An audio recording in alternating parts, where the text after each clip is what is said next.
stars are brightly shining. It is the night of the dear Saviour's birth.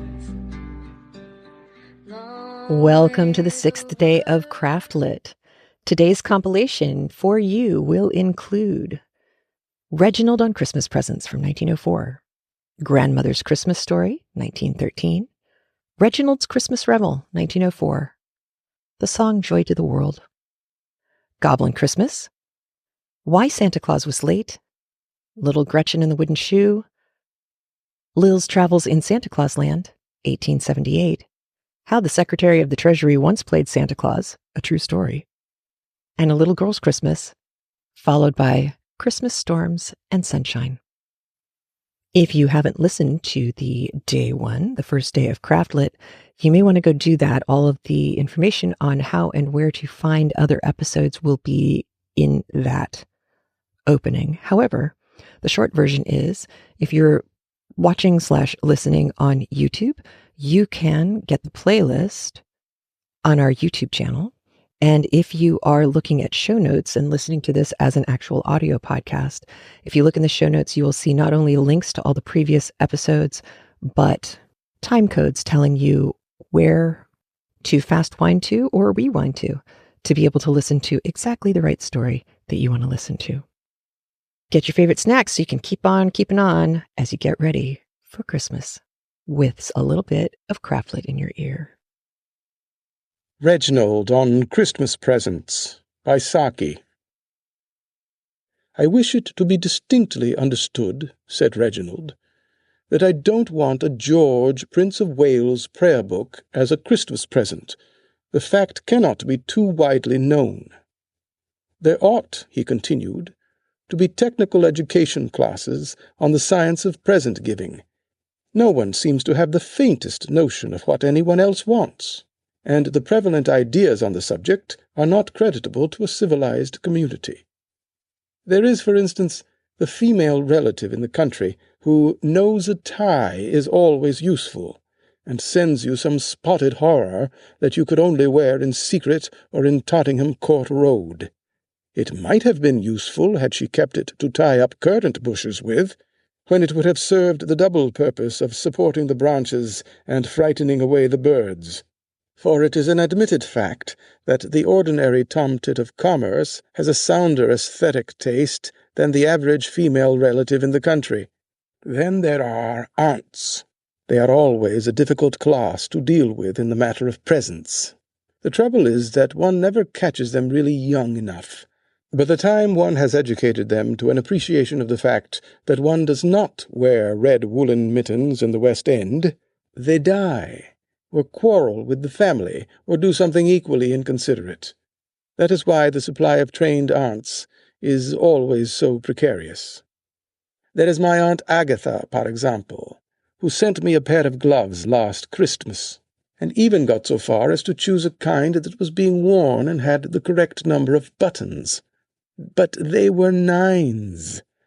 I sent them to a boy whom I hated intimately. He didn't wear them, of course, but he could have. That was where the bitterness of death came in. It was nearly as consoling as sending white flowers to his funeral. Of course, I wrote and told my aunt that they were the one thing that had been wanting to make existence blossom like a rose. I'm afraid she thought me frivolous. She comes from the north, where they live in the fear of heaven and the Earl of Durham. Reginald affects an exhaustive knowledge of things political, which furnishes an excellent excuse for not discussing them. Aunts with a dash of foreign extraction in them are the most satisfactory in the way of understanding these things, but if you can't choose your aunt, it is wisest in the long run to choose the present and send her the bill. Even friends of one's own set, who might be expected to know better, have curious delusions on the subject. I am not collecting copies of the cheaper editions of Omar Khayyam. I gave the last 4 that I received to the lift boy, and I like to think of him reading them, with Fitzgerald's notes, to his aged mother. Lift boys always have aged mothers. Shows such nice feelings on their part, I think. Personally, I can't see where the difficulty in choosing suitable presents lies. No boy who had brought himself up properly could fail to appreciate one of those decorative bottles of liqueurs that are so reverently staged in Morrel's window, and it wouldn't in the least matter if one did get duplicates. And there would always be the supreme moment of dreadful uncertainty whether it was crème de menthe or chartreuse, like the expectant thrill on seeing your partner's hand turned up at bridge. People may say what they like about the decay of Christianity. The religious system that produced green chartreuse can never really die. And then, of course, there are liqueur glasses, and crystallized fruits, and tapestry curtains, and heaps of other necessaries of life that make really sensible presents, not to speak of luxuries, such as having one's bills paid, or getting something quite sweet in the way of jewelry. Unlike the alleged good woman of the Bible, I am not above rubies. When found, by the way, she must have been rather a problem at Christmas time. Nothing short of a blank check would have fitted the situation. Perhaps it's as well that she's died out. The great charm about me, concluded Reginald, is that I am so easily pleased. But I draw the line at a Prince of Wales prayer book. Fireside Christmas Short Stories. Grandmother's Christmas Story by Faith Wynne. Henrietta and Roland and Frank were spending the holidays at Grandmother's, and among the many gifts for the children there was a book full of pictures for Henrietta, and her brown head was bent over it very earnestly for at least 10 minutes, and she exclaimed, "Bringing in the Yule log. What does that mean, Grandmother?" And Grandmother replied, "It was an ancient English custom to have a log cut from the largest tree in the park on the last day of the Christmas holidays, and on the following Christmas Eve it was dragged in and placed upon the immense dogs on either side of the wide hearth. Those who dragged it in sang the while a carol, commencing, 'Come bring with a noise, my merry, merry boys, the Christmas log to the firing.' It was then kindled with a brand from last year's Christmas fire that had been kept for the purpose, and with the light of this huge Yule log, the great hall or dining apartment would be in a rich, warm glow." "How perfectly lovely!" cried the impulsive Roland, springing upon Grandmother's lap and giving her a quick little hug, while Henrietta and Frank drew near with eager faces. "Please tell us more. Can't you tell us a story?" said Henrietta, "either about Christmas or New Year's?" "And let it begin when I was a little girl," said Roland. "That's just like Roland," said Frank. "He would always rather a story should commence when I was a little girl, or boy, than once upon a time." "Well, suppose I commence once upon a time when I was a little girl," said Grandmother, smiling at the 3 satisfied nods. "Once upon a time when I was a little girl, I spent the holidays with my parents in England, visiting some dear friends. The little daughter Elsie was about my own age, and she had 2 little cousins visiting her, one from Germany named Gretchen, and one from France named Adele. On Christmas Eve we fell into quite a dispute. Elsie and I were quite sure Santa Claus with his sleigh and reindeer would soon be prancing over the roof, whose peaks I feared would prevent his reaching the chimney in safety, when Gretchen said St. Nicholas was the one who brought gifts, and he rode upon a white horse, carrying a basket on one arm filled with toys for the good children, and holding in his hand a bundle of switches for the naughty, disobedient ones. Our presents, said Adele, are generally brought on New Year's Eve instead of Christmas by a young maiden dressed in white, with long white hair flowing over her shoulders and a gold crown upon her head set round with burning tapers. In one hand she holds a silver bell, and in the other a basket of sweetmeats. We decided finally that we must not quarrel for fear the bundle of switches might be left for us, and so Elsie, Adele, and I hung up our stockings, and Gretchen knelt before the wide fireplace and held out her little apron, begging St. Nick to let fall a pretty gift. And then she polished her little shoes and filled them with oats for St. Nick's white horse, and set them in the fireplace. While we were thus engaged, we heard the blowing of a horn. "Hark!" said Elsie, "there are the mummers." She ran to the window, and we followed, wondering and a little frightened, but we only saw in the moonlight 6 human figures, dressed grotesquely, who, Elsie told us, went from house to house on Christmas Eve, and wherever admitted, giving a rude kind of dramatic performance. Elsie's father invited them in, and gave the best that his hospitable board afforded, as was the custom of the times. "Were the oats all gone from Gretchen's shoes?" interrupted Roland, whose mind had been dwelling more upon this part of the story than upon the mummers. "Yes. When the Christmas bells rang out their silvery chimes on Christmas morning, we jumped up and ran downstairs to find the little shoes filled with toys and sweetmeats, and our stockings were so full as to have lost the shape of stockings. After breakfast we were invited into a room wreathed in evergreen, smelling sweet and fresh and wholesome, where a beautiful Christmas tree met our astonished eyes. It had all been arranged so quietly that we knew nothing of it. After breakfast, the good mistress of the house sent out generous rations of beef and bread to the poor, and asked each of us to share our gifts with less favoured children, that we too might know the blessedness of giving as well as receiving. I wonder if you know, my dears, that our Christmas tree originated in Germany, and our Christmas stocking in Belgium, while the Merry Christmas and Happy New Year is the Old English greeting shouted from window to street and street to window. It is a beautiful custom, wherever originated, of laying down old animosities with the old year and beginning the new year with goodwill to all men. And when the bells ring out the old year and ring in the new, Grandmother hopes her children will correct their little faults and ask the good Father to help you to overcome them, before they become so strong that they will overcome you.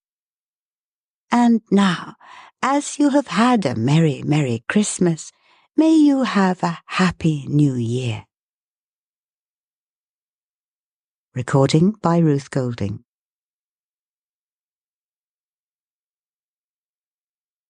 Reginald's Christmas Revel by Saki. "They say," said Reginald, "that there's nothing sadder than victory except defeat. If you've ever stayed with dull people during what is alleged to be the festive season, you can probably revise that saying. I shall never forget putting in a Christmas at the Babwolds. Mrs. Babwold is some relation of my father's, a sort of to-be-left-till-called-for cousin, and that was considered sufficient reason for my having to accept her invitation at about the 6th time of asking, though why the sins of the father should be visited by the children— You won't find any notepaper in that drawer. That's where I keep old menus and first night programs. Mrs. Babwold wears a rather solemn personality and has never been known to smile, even when saying disagreeable things to her friends or making out the stores list. She takes her pleasures sadly. A state elephant at Durbar gives one a very similar impression. Her husband gardens in all weathers. When a man goes out in the pouring rain to brush caterpillars off rose trees, I generally imagine his life indoors leaves something to be desired. Anyway, it must be very unsettling for the caterpillars. Of course, there were some other people there. There was a Major somebody who had shot things in Lapland, or somewhere of that sort. I forget what they were, but it wasn't for want of reminding. We had them cold with every meal almost, and he was continually giving us details of what they measured from tip to tip, as though he thought we were going to make them warm underthings for the winter. I used to listen to him with a rapt attention that I thought rather suited me, And then one day I quite modestly gave the dimensions of an okapi I had shot in the Lincolnshire fens. The Major turned a beautiful Tyrian scarlet. I remember thinking at the time that I should like my bathroom hung in that colour. And I think that at that moment he almost found it in his heart to dislike me. Mrs. Babwold put on a first aid to the injured expression and asked him why he didn't publish a book of his sporting reminiscences. It would be so interesting. She didn't remember till afterwards that he had given her 2 fat volumes on the subject, with his portrait and autograph as a frontispiece, and an appendix on the habits of the Arctic mussel. It was in the evening that we cast aside the cares and distractions of the day and really lived. Cards were thought to be too frivolous and empty a way of passing the time, so most of them played what they called a book game. You went out into the hall to get an inspiration, I suppose. Then you came in again with a muffler tied round your neck and looked silly, and the others were supposed to guess that you were wee MacGregor. I held out against the inanity as long as I decently could, but at last, in a lapse of good nature, I consented to masquerade as a book, only I warned them that it would take some time to carry out. They waited for the best part of 40 minutes, while I went and played wine-glass skittles with the page boy in the pantry. You play it with a champagne cork, you know, and the one who knocks down the most glasses without breaking them wins. I won with 4 unbroken out of 7. I think William suffered from over-anxiousness. They were rather mad in the drawing-room at my not having come back, and they weren't a bit pacified when I told them afterwards that I was at the end of the passage. I never did like Kipling, was Mrs. Babwold's comment when the situation dawned upon her. I couldn't see anything clever in Earthworms Out of Tuscany, or is that by Darwin? Of course, these games are very educational, but personally I prefer bridge. On Christmas evening we were supposed to be specially festive in the old English fashion. The hall was horribly draughty, but it seemed to be the proper place to revel in, and it was decorated with Japanese fans and Chinese lanterns, which gave it a very old English effect. A young lady with a confidential voice favored us with a long recitation about a little girl who died, or did something equally hackneyed, and then the Major gave us a graphic account of a struggle he had with a wounded bear. I privately wished that the bears would win sometimes on these occasions. At least they wouldn't go vaporing about it afterwards. Before we had time to recover our spirits, we were indulged with some thought-reading by a young man whom one knew instinctively had a good mother and an indifferent tailor, the sort of young man who talks unflaggingly through the thickest soup and smooths his hair dubiously as though he thought it might hit back. The thought-reading was rather a success. He announced that the hostess was thinking about poetry, and she admitted that her mind was dwelling on one of Austen's odes, which was near enough. I fancy she had been really wondering whether a scrag end of mutton and some cold plum pudding would do for the kitchen dinner next day. As a crowning dissipation, they all sat down to play progressive Halma, with milk chocolate for prizes. I've been carefully brought up, and I don't like to play games of skill for milk chocolate, so I invented a headache and retired from the scene. I had been preceded a few minutes earlier by Miss Langshan Smith, a rather formidable lady, who always got up at some uncomfortable hour in the morning, and gave you the impression that she had been in communication with most of the European governments before breakfast. There was a paper pinned on her door with a signed request that she might be called particularly early on the morrow. Such an opportunity does not come twice in a lifetime. I covered up everything except the signature with another notice, to the effect that before these words should meet the eye, she would have ended a misspent life, was sorry for the trouble she was giving, and would like a military funeral. A few minutes later, I violently exploded an air-filled paper bag on the landing, and gave a stage moan that could have been heard in the cellars. Then I pursued my original intention and went to bed. The noise those people made in forcing open the good lady's door was positively indecorous. She resisted gallantly, but I believe they searched her for bullets for about a quarter of an hour, as if she had been an historic battlefield. I hate traveling on Boxing Day, but one must occasionally do things that one dislikes. End of Reginald's Christmas Revel by Saki. Recording by Bob Gonzalez. Heaven and nature sing. Heaven and nature sing. If you enjoy CraftLit and you want to extend the magic of Christmas all year long, we gotcha. Our CraftLit membership gives you access to all of our premium annotated books for an entire year. This membership also comes with access to our book parties, watch parties, and our cozy Discord community. Visit craftlit.gumroad.com to give someone a premium membership or buy the subscription for yourself at craftlit.com/premium. The Goblin's Christmas by Elizabeth Anderson. Preface. Once upon a time I visited Fairyland and spent a day in Goblin Town. The people there are much like ourselves, only they are very, very small and roguish. They play pranks on one another and have great fun. They are good-natured and jolly and rarely get angry. But if one does get angry, he quickly recovers his good nature and joins again in the sport. If a goblin should continue angry, he would take on some visible form. Perhaps he would become a toad or a squirrel or some other little animal, and would have to live here on the earth plane forevermore.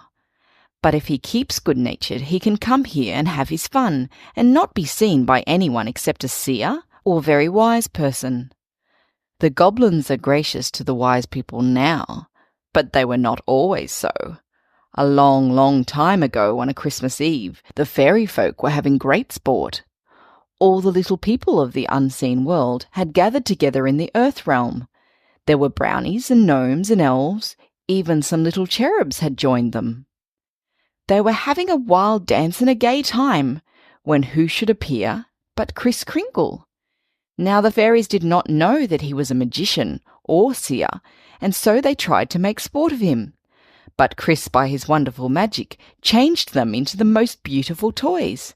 They became straight little jumping jacks, and dolls in bright dresses, and the dearest little rabbit with white soft fur.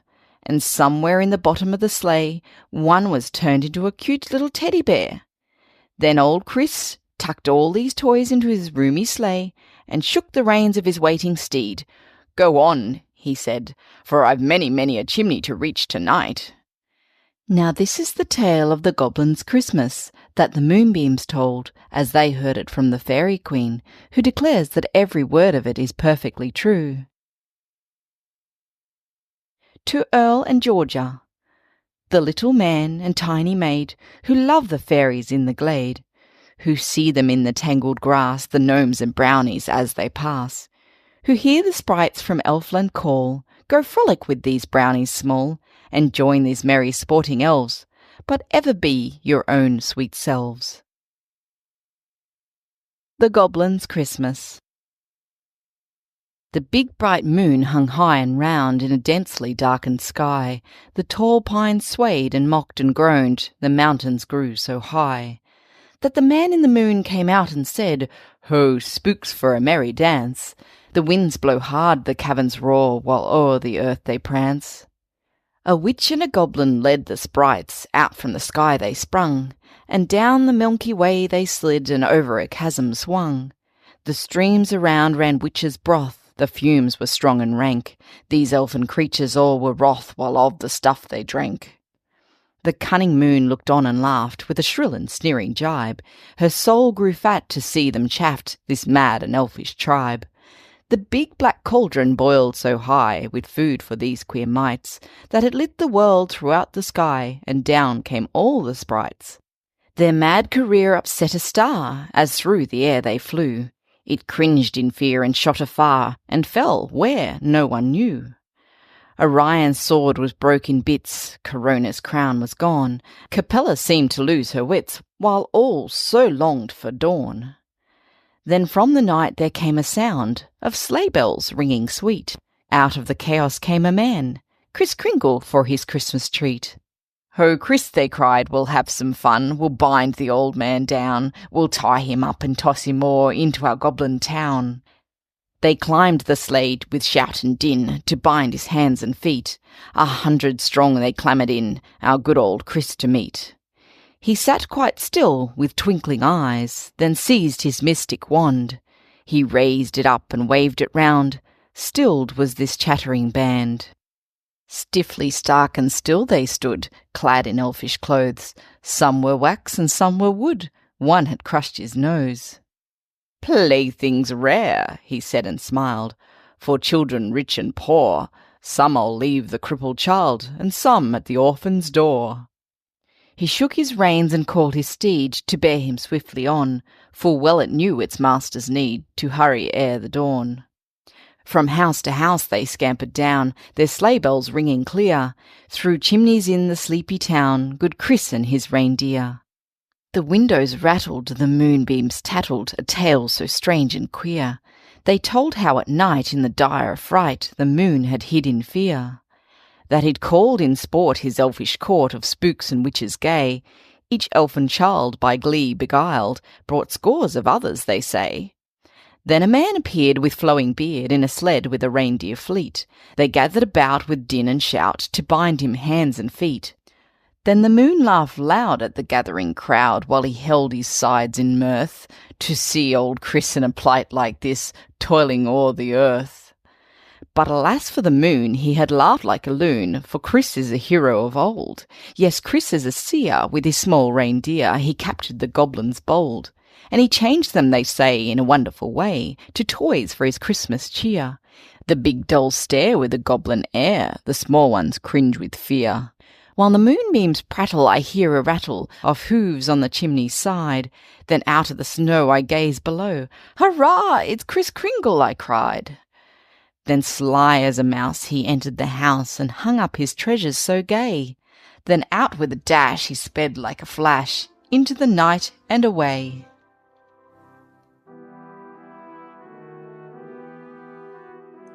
The Legend of the Christmas Tree by Lucy Wheelock. 2 little children were sitting by the fire one cold winter's night.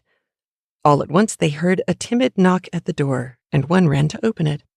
There, outside, in the cold and the darkness, stood a child with no shoes upon his feet and clad in thin, ragged garments. He was shivering with cold, and he asked to come in and warm himself. "Yes, come," cried both the children. "You shall have our place by the fire. Come in."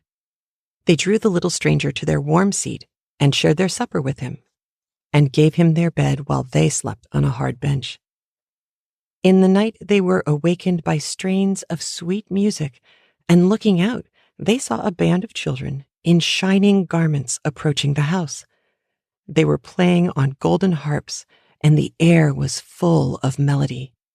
Suddenly, the stranger child stood before them, no longer cold and ragged, but clad in silvery light.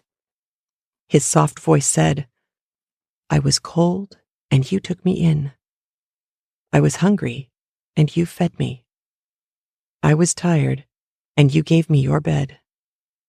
I am the Christ child, wandering through the world to bring peace and happiness to all good children.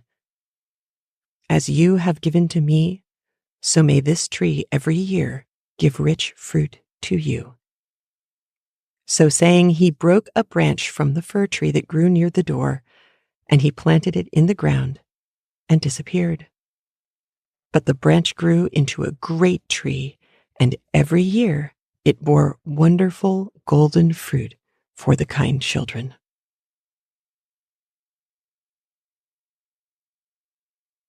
Story 24 of the Children's Book of Christmas Stories. Little Gretchen and the Wooden Shoe by Elizabeth Harrison. The following story is one of many which has drifted down to us from the story-loving nurseries and hearthstones of Germany. I cannot recall when I first had it told to me as a child, varied, of course, by different tellers, but always leaving that sweet, tender inspiration of God's loving care for the least of His children. I have since read different versions of it in at least a half-dozen storybooks for children. Once upon a time, a long time ago, far away across the great ocean, In a country called Germany, there could be seen a small log hut on the edge of a great forest, whose fir trees extended for miles and miles to the north. This little house, made of heavy-hewn logs, had but one room in it. A rough pine door gave entrance to this room, and a small square window admitted the light. At the back of the house was built an old-fashioned stone chimney, out of which in winter usually curled a thin, blue smoke, showing that there was not very much fire within. Small as the house was, it was large enough for the two people who lived in it. I want to tell you a story today about these two people. One was an old, gray-haired woman, so old that the little children of the village, nearly half a mile away, often wondered whether she had come into the world with the huge mountains and the great fir trees, which stood like giants back of her small hut. Her face was wrinkled all over with deep lines, which, if the children could only have read aright, would have told them of many years of cheerful, happy self-sacrifice, of loving, anxious watching beside sick beds, of quiet endurance of pain, of many a day of hunger and cold, and of 1,000 deeds of unselfish love for other people. But, of course, they could not read this strange handwriting. They only knew that she was old and wrinkled, and that she stooped as she walked. None of them seemed to fear her, for her smile was always cheerful, and she had a kindly word for each of them if they chanced to meet her on her way to and from the village. With this old woman lived a very little girl. So bright and happy was she that the travelers who passed by the lonesome little house on the edge of the forest often thought of a sunbeam as they saw her. These two people were known in the village as Granny Goodyear and little Gretchen. The winter had come, and the frost had snapped off many of the smaller branches from the pine trees in the forest. Gretchen and her granny were up by daybreak each morning. After their simple breakfast of oatmeal, Gretchen would run to the little closet and fetch Granny's old woolen shawl, which seemed almost as old as Granny herself. Gretchen always claimed the right to put the shawl over her Granny's head, even though she had to climb onto the wooden bench to do it. After carefully pinning it under Granny's chin, she gave her a good-bye kiss, and Granny started out for her morning's work in the forest. This work was nothing more nor less than the gathering up of the twigs and branches which the autumn winds and winter frosts had thrown upon the ground. These were carefully gathered into a large bundle, which Granny tied together with a strong linen band. She then managed to lift the bundle to her shoulder and trudged off to the village with it. Here she sold the faggots for kindling wood to the people of the village. Sometimes she would only get a few pence each day, and sometimes a dozen or more, but on this money little Gretchen and she managed to live. They had their home, and the forest kindling furnished the wood for the fire which kept them warm in cold weather. In the summer-time, Granny had a little garden at the back of the hut, where she raised, with little Gretchen's help, a few potatoes and turnips and onions. These she carefully stored away for winter use. To this meagre supply, the pennies gained by selling the twigs from the forest added the oatmeal for Gretchen and a little black coffee for Granny. Meat was a thing they never thought of having. It cost too much money. Still, Granny and Gretchen were very happy because they love each other dearly. Sometimes Gretchen would be left alone all day long in the hut, because Granny would have some work to do in the village after selling her bundle of sticks and twigs. It was during these long days that little Gretchen had taught herself to sing the song which the wind sang to the pine branches. In the summer-time, she learned the chirp and twitter of the birds until her voice might almost be mistaken for a bird's voice. She learned to dance as the swaying shadows did, and even to talk to the stars which shone through the little square window when Granny came home too late or too tired to talk. Sometimes, when the weather was fine, or her Granny had an extra bundle of newly knitted stockings to take to the village, she would let little Gretchen go along with her. It chanced that one of these trips to the town came just the week before Christmas, and Gretchen's eyes were delighted by the sight of the lovely Christmas trees which stood in the windows of the village store. It seemed to her that she would never tire of looking at the knit dolls, the woolly lambs, the little wooden shops with their queer painted men and women in them, and all the other fine things. She had never owned a plaything in her whole life. Therefore, toys which you and I would not think much of seemed to her to be very beautiful. That night, after their supper of baked potatoes was over, and little Gretchen had cleared away the dishes and swept up the hearth, because Granny dear was so tired, she brought her own small wooden stool and placed it very near Granny's feet, and sat down upon it, folding her hands on her lap. Granny knew that this meant she wanted to talk about something, so she smilingly laid away the large Bible which she had been reading, and took up her knitting, which is as much as to say, "Well, Gretchen dear, Granny is ready to listen." "Granny," said Gretchen slowly, "it's almost Christmas time, isn't it?" "Yes, dearie," said Granny, "only 5 more days now," and then she sighed. But little Gretchen was so happy that she did not notice Granny's sigh. "What do you think, Granny, I'll get this Christmas?" said she, looking up eagerly into Granny's face. "Ah, child, child," said Granny, shaking her head, "you'll have no Christmas this year. We're too poor for that." "Oh, but Granny," interrupted little Gretchen, "think of all the beautiful toys we saw in the village today. Surely Santa Claus has sent enough for every little child." "Ah, dearie," said Granny, "those toys are for people who can pay money for them, and we have no money to spend for Christmas toys." "Well, Granny," said Gretchen, "perhaps some of the little children who live in the great house on the hill at the other end of the village will be willing to share some of their toys with me. They will be so glad to give some to a little girl who has none." Dear child," said Granny, leaning forward and stroking the soft, shining hair of the little girl. "Your heart is full of love. You would be glad to bring a Christmas to every child. But their heads are so full of what they're going to get that they forget all about anybody else but themselves." Then she sighed and shook her head. "Well, Granny," said Gretchen, her bright, happy tone of voice growing a little less joyous, "perhaps the dear Santa Claus will show some of the village children how to make presents that do not cost money, and some of them may surprise me Christmas morning with a present. And Granny dear," added she, springing up from her low stool, "can't I gather some of the pine branches and take them to the old sick man who lives in the house by the mill, so that he can have the sweet smell of our pine forest in his room all Christmas Day?" "Yes, dearie," said Granny, "you may do what you can to make the Christmas bright and happy, but you must not expect any present yourself." "Oh, but Granny," said little Gretchen, her face brightening, "you forget all about the shining Christmas angels who came down to earth and sang their wonderful song the night the beautiful Christ child was born. They are so loving and good that they will not forget any little child. I shall ask my dear stars tonight to tell them of us. You know," she added, with a look of relief, "the stars are so very high that they must know the angels quite well, as they come and go with their messages from the loving God." Granny sighed as she half whispered, "Poor child, poor child." But Gretchen threw her arms round Granny's neck and gave her a hearty kiss, saying as she did so, "Oh, Granny, Granny, you don't talk to the stars often enough, else you wouldn't be sad at Christmas time."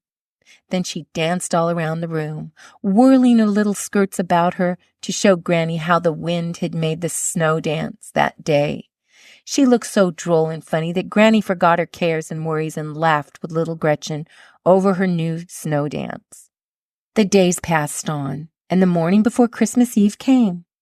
Gretchen, having tidied up the little room, for Granny had taught her to be a careful little housewife, was off to the forest, singing a bird-like song, almost as happy and free as the birds themselves. She was very busy that day, preparing a surprise for Granny. First, however, she gathered the most beautiful of the fir branches within her reach to take the next morning to the old sick man who lived by the mill. The day was all too short for the happy little girl. When Granny came trudging wearily home that night, she found the frame of the doorway covered with green pine branches. "It's to welcome you, Granny. It's to welcome you," cried Gretchen. "Our old dear home wanted to give you a Christmas welcome. Don't you see? The branches of evergreen make it look as if it were smiling all over, and it is trying to say, 'A happy Christmas' to you, Granny." Granny laughed and kissed the little girl. As they opened the door and went in together, here was a new surprise for Granny. The 4 posts of the wooden bed, which stood in one corner of the room, had been trimmed by the busy little fingers with smaller and more flexible branches of the pine trees. A small bouquet of red mountain ash berries stood at each side of the fireplace, and these, together with the trim posts of the bed, gave the plain old room quite a festival look. Gretchen laughed and clapped her hands and danced about until the house seemed full of music to poor, tired Granny, whose heart had been sad as she turned toward their home that night, thinking of the disappointment which must come to loving little Gretchen the next morning. After supper was over, little Gretchen drew her stool up to Granny's side, and laying her soft little hands on Granny's knee, asked to be told once again the story of the coming of the Christ child. How the night that he was born the beautiful angels had sung their wonderful song, and how the whole sky had become bright with a strange and glorious light, never seen by the people of earth before. Gretchen had heard the story many, many times before, but she never grew tired of it, and now that Christmas Eve had come again, the happy little child wanted to hear it once more. When Granny had finished telling it, the two sat quiet and silent for a little while, thinking it over. Then Granny rose and said it was time for them to go to bed. She slowly took off her heavy wooden shoes, such as are worn in that country, and placed them beside the hearth. Gretchen looked thoughtfully at them for a minute or two, and then she said, "Granny, don't you think that somebody in all this wide world will think of us tonight?" "Nay, Gretchen," said Granny, "I don't think anyone will." "Well, then, Granny," said Gretchen, "the Christmas angels will, I know. So I'm going to take one of your wooden shoes and put it on the window sill outside, so that they may see it as they pass by. I'm sure the stars will tell the Christmas angels where the shoe is." "Ah, you foolish, foolish child," said Granny. "You are only getting ready for a disappointment. Tomorrow morning there will be nothing whatever in the shoe. I can tell you that now." But little Gretchen would not listen. She only shook her head and cried out, "Oh, Granny, you don't talk enough to the stars." With this she seized the shoe, and opening the door, hurried out to place it on the window sill. It was very dark without, and something soft and cold seemed to gently kiss her hair and face. Gretchen knew by this that it was snowing, and she looked up to the sky, anxious to see if the stars were in sight. But a strong wind was tumbling the dark, heavy snow clouds about, and had shut away all else. "Never mind," said Gretchen softly to herself. "The stars are up there, even if I can't see them, and the Christmas angels do not mind snowstorms." Just then a rough wind went sweeping by the little girl, whispering something to her which she could not understand, and then it made a sudden rush up to the snow clouds and parted them so that the deep, mysterious sky appeared beyond, and shining down out of the midst of it was Gretchen's favorite star. "Ah, little star," said the child, laughing aloud, "I knew you were there, though I couldn't see you. Will you whisper to the Christmas angels as they come by that little Gretchen wants so very much to have a Christmas gift tomorrow morning, if they have one to spare, and that she has put one of Granny's shoes upon the window sill, ready for it?" A moment more, and the little girl, standing on tiptoe, had reached the window sill and placed the shoe upon it, and was back again in the house beside Granny and the warm fire. The two went quietly to bed. And that night, as little Gretchen knelt to pray to the Heavenly Father, she thanked Him for having sent the Christ child into the world to teach all mankind how to be loving and unselfish. And in a few moments, she was quietly sleeping, dreaming of the Christmas angels. The next morning, very early, even before the sun was up, little Gretchen was awakened by the sound of sweet music coming from the village. She listened for a moment, and then she knew that the choir boys were singing the Christmas carols in the open air of the village street. She sprang up out of bed and began to dress herself as quickly as possible, singing as she dressed. While Granny was slowly putting on her clothes, little Gretchen, having finished dressing herself, unfastened the door and hurried out to see what the Christmas angels had left in the old wooden shoe. The white snow covered everything. Trees, stumps, roads, and pastures, until the whole world looked like fairyland. Gretchen climbed up on a large stone which was beneath the window and carefully lifted down the wooden shoe. The snow tumbled off of it in a shower over the little girl's hands, but she did not heed that. She ran hurriedly back into the house, putting her hand into the toe of the shoe as she ran. Oh, Granny," she exclaimed. "You didn't believe the Christmas angels would think about us, but see, they have. Here is a dear little bird nestled down in the toe of your shoe. Oh, isn't he beautiful?"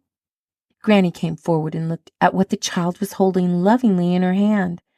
There she saw a tiny chickadee, whose wing was evidently broken by the rough and boisterous winds of the night before, and who had taken shelter in the safe, dry toe of the old wooden shoe. She gently took the little bird out of Gretchen's hands and skillfully bound his broken wing to his side, so that he need not hurt himself by trying to fly with it. Then she showed Gretchen how to make a nice warm nest for the little stranger, close beside the fire, and when their breakfast was ready, she let Gretchen feed the little bird with a few moist crumbs. Later in the day, Gretchen carried the fresh, green boughs to the old sick man by the mill, and on her way home stopped to see and enjoy the Christmas toys of some other children whom she knew, never once wishing that they were hers. When she reached home, she found that the little bird had gone to sleep. Soon, however, he opened his eyes and stretched his head up, saying just as plain as a bird could say, "Now, my new friends, I want you to give me something more to eat." Gretchen gladly fed him again, and then, holding him in her lap, she softly and gently stroked his gray feathers until the little creature seemed to lose all fear of her. That evening Granny taught her a Christmas hymn and told her another beautiful Christmas story. Then Gretchen made up a funny little story to tell to the birdie. He winked his eyes and turned his head from side to side in such a droll fashion that Gretchen laughed until the tears came. As Granny and she got ready for bed that night, Gretchen put her arms softly around Granny's neck and whispered, "What a beautiful Christmas we have had today, Granny. Is there anything in the world more lovely than Christmas?" "Nay, child, nay," said Granny, "not to such loving hearts as yours."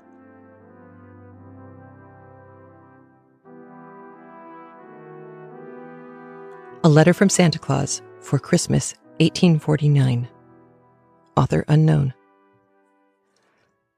My dear children, as I have always been in the habit of meeting with you on this anniversary, and as I cannot expect to see you all together this year, for the sake of old times, I am going to write you a letter. Perhaps you are not aware that I have been a silent spectator of your daily occupations, but so it is. I generally take a nap from one year to another, so after our glorious celebration at the Beehive, I packed myself away in the stovepipe for that purpose. But the hum of merry voices kept me awake, and thus I lay and listened to what was going on. The fairies, in whom you perhaps all believe, have also been quite numerous in your vicinity, and from my relationship to them I have often heard of your excursions over hill and dale, and the many gay times you have enjoyed together. I travel over many regions at this season of the year, and in order to accomplish all I wish in my endeavors to please the young folks, I shall begin my preparations a little earlier than usual, so you need not wonder if I visit some of you a little before Christmas and New Year with one of my gifts. This will consist of a few of the simplest little sketches, letters, and reminiscences of the various occurrences in which you have participated. And I hope the contents of this Christmas bough will give you as much satisfaction as those of bygone seasons, when the festive pine tree erected to my honor has been loaded with gay and glittering gifts. I trust you will all enjoy the holiday and with glad and grateful hearts fully appreciate the many privileges you enjoy as the children of kind parents and the object of interest to affectionate friends. Of course, you will be most forcibly reminded of the giver of all these blessings, and you will love to listen about the gentle child Jesus, in honor of whose birth the day is celebrated. By looking back upon the past year, you can see which steps you have taken in self-improvement, what you have learned, what you've left unlearned, and the retrospect will help you to form new plans for the future, which now rises bright and beautifully before you. One little girl will have the satisfaction of having almost conquered a peevish temper, which made her very disagreeable. Another will have acquired habits of neatness and order so necessary to comfort and enjoyment. This scholar will have an increase of memory, and thus avoid the repetition of that troublesome phrase, "Oh, I forgot." And that one will become more thoughtful, and will not consider the excuse, "I didn't think," sufficient to cover his frequent blunders. A nice, hearty little fellow that I know will have learned to read fluently and to love his books for the sake of all the good and pleasant things he can find in them, while another rogue will be kind and gentle to his sisters and give up the naughty habit of teasing his companions. The proud child will learn her true value and not think herself better than her mates on account of her pretty face, fine clothes, or handsome residence, while best of all of these changes, the cowardly and deceitful will be ever brave and truthful, finding that honesty is the greatest safeguard, and truthfulness a shield from many temptations. All foolish quarrels will be forgotten, and the spirit of love and goodwill pervade all their actions, as the children resolve to aid their kind parents in family cares, the brother and sister mutually assisting each other, and, with cheerful, bright faces, make a perpetual sunshine at home. In this delightful process, the claims of those who have always served you as devoted domestics will not be forgotten, and by your thoughtfulness, you can thus atone for many an unkind word or heedless exaction on your part.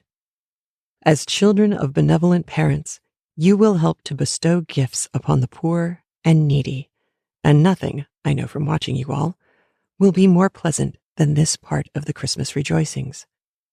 I shall want to hear from you in answer to this lengthy epistle, for I know you are all used to writing. And be assured I shall ever feel a sincere and hearty interest in your welfare, and whatever may be your position in life, memory will carry me back to the happy days spent in the pretty village of D. And now, as I draw on my 7-leagued boots for other scenes, I will wish you all a Merry Christmas and a Happy New Year. Santa Claus.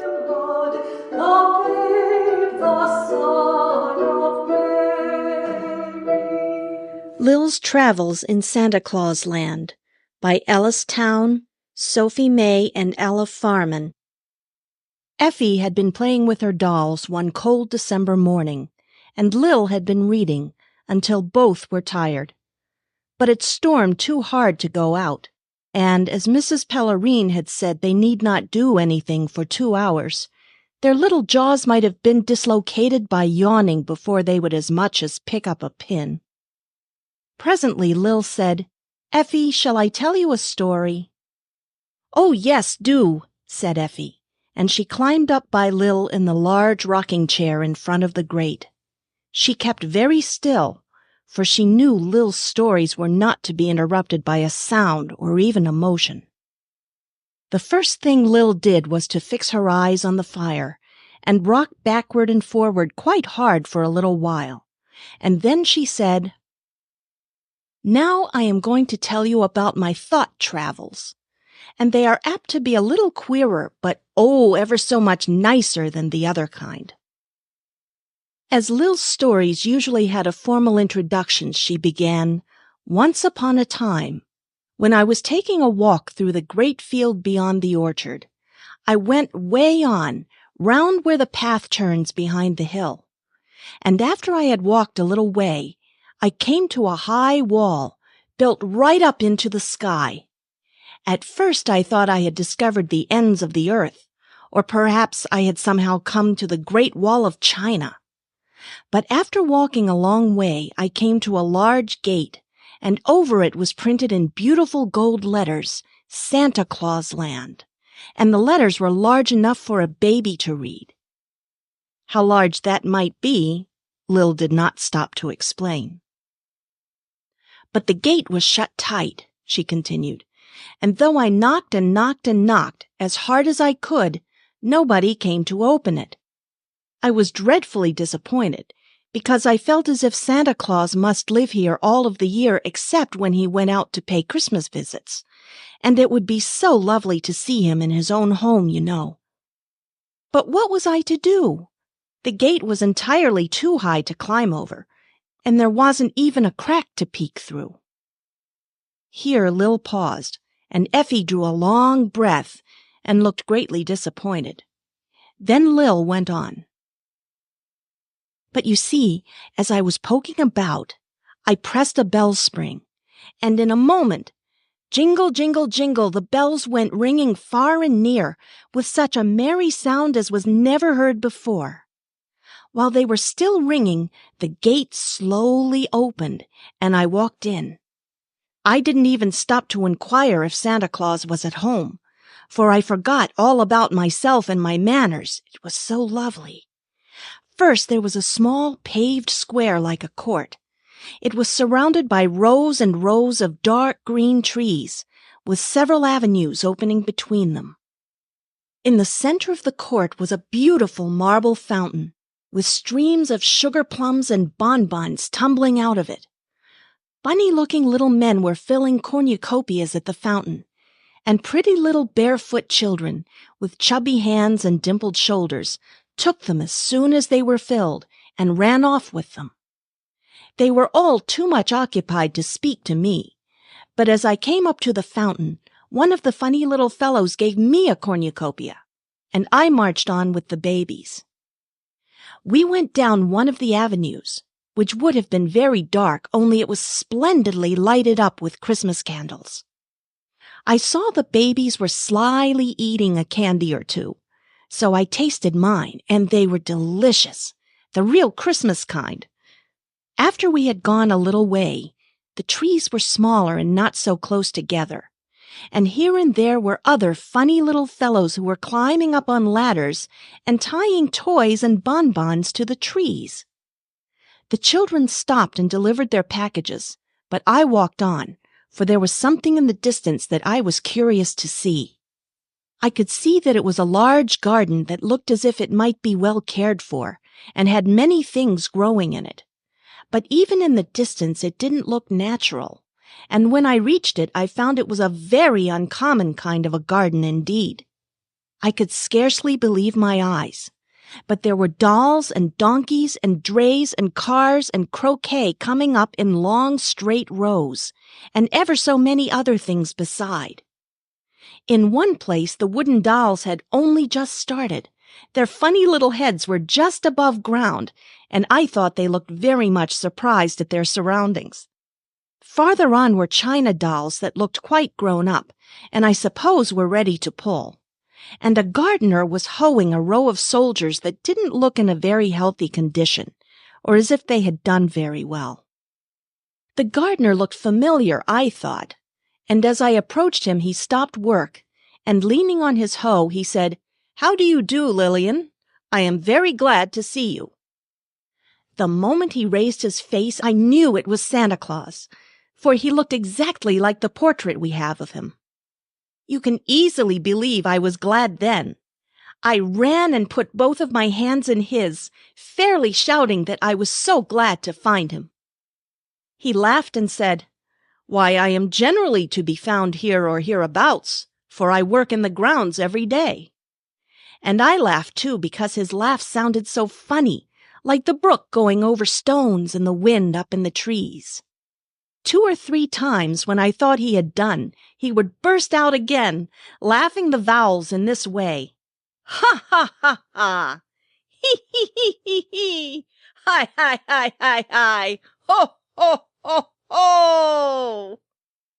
Lill did it very well, and Effie laughed till the tears came to her eyes.